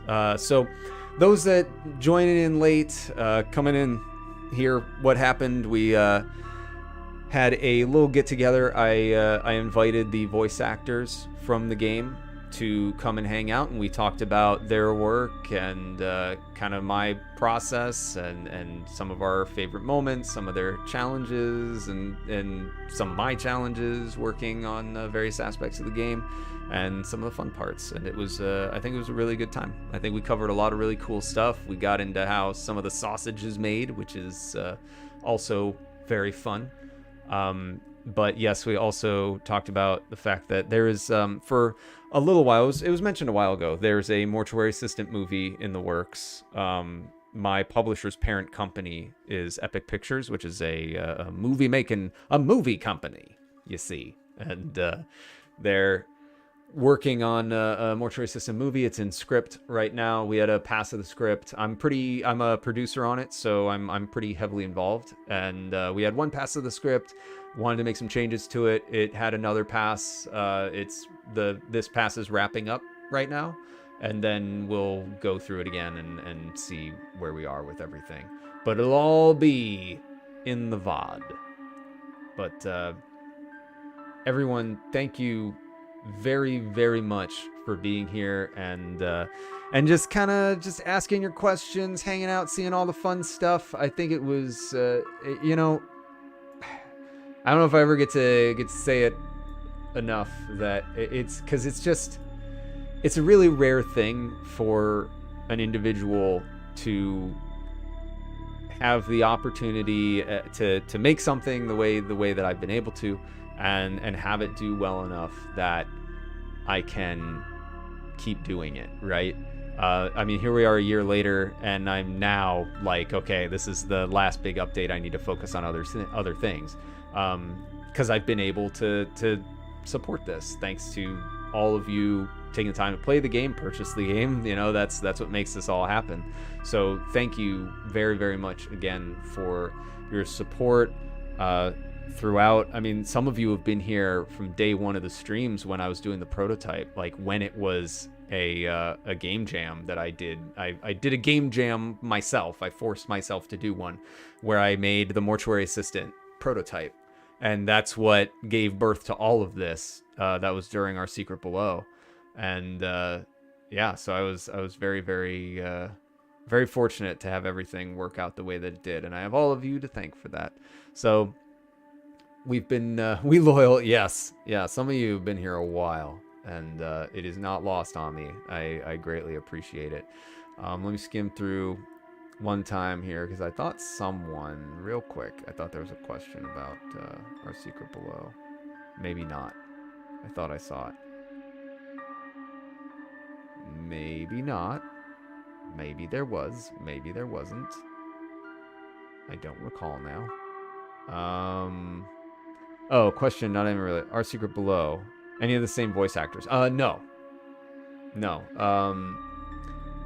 That was Latrice Young and Devontae Johnson.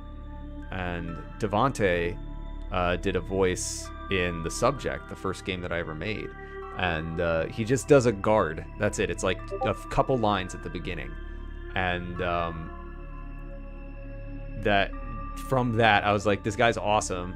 And then he ended up doing the captor in our Secret Below. But none of the same voice actors for this. Though that's what I was talking about earlier, where it's like, once I have voice actors that I really like and know I work well with, and they get the work that I do, I want to use them again and again. And I had nothing for Devontae for this, but I have ideas for him later, so hopefully he's still down to do stuff. I haven't been in contact with him for a while, because there's some things where I have specifically his voice in mind. Prototype on RPGs Mini channel. I read all of that wrong. Oh man. Oh snap. Poise played it again. Oh man, Poise is so awesome.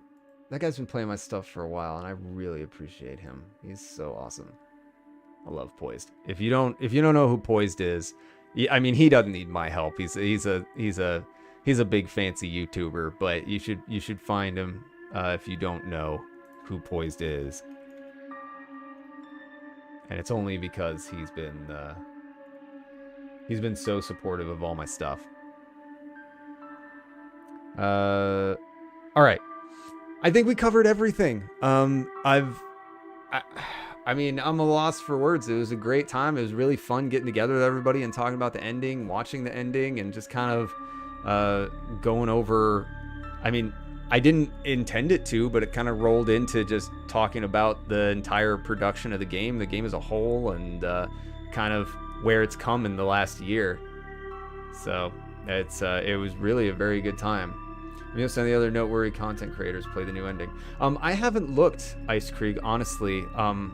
I think yesterday I looked to see if there was anything, and I don't recall. There were one or two from Brazil, which the Brazilian horror community has been so supportive of my work. I am just floored by them. It was the reason that I made sure when we talked about localization for the first time for Mortuary Assistant, the first thing I said, I was like, we have to do Brazilian Portuguese. We can't not do that. That was originally not what they were gonna do. I was like, we have to do it. We're gonna do it anyway. I don't care. We're gonna do that and the other ones. But there were some YouTubers that were big in Brazil that had done it. But I haven't looked again since. But anyway, it's I think it's getting late. We're rolling up on 3 hours. Man, I thought it'd be maybe an hour, probably less, because I didn't think, I didn't know it would roll into what it did, and it was fantastic. So I hope you had a great time. It was awesome to stream again, too. It's been a long time since I've been able to. I've been obviously busy working on this, keeping it secret, keeping it safe. But now I can get back to other things, finally. And there's going to be some... are you going to take a break after this update? Yeah, a little mini one. I have been going pretty hard on, like I said in the Steam update, the mini update I did before the patch, I had said that I've been basically non-stop Mortuary Assistant support for a year now, and I just need to pivot to other stuff.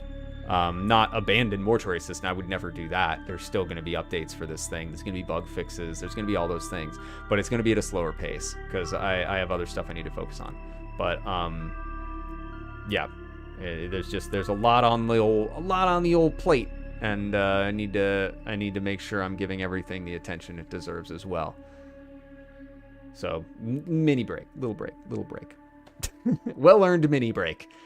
It's gonna be a nap. It's a nap tomorrow. I chiseled out a good 20 minutes for a nap tomorrow.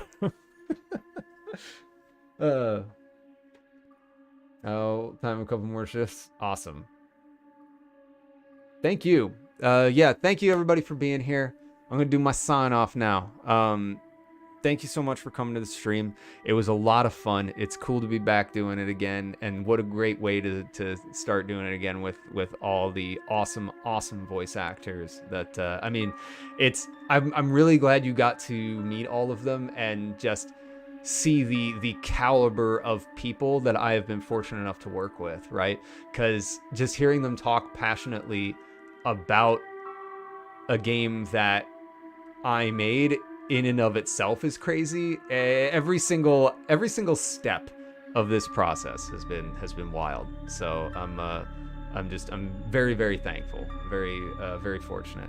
So anyway, on that note, I'm going to head out of this very now hot office because the window is closed and the door is closed and the lights are on and it's gotten very warm. So now, before I pass out, I'm going to leave this room.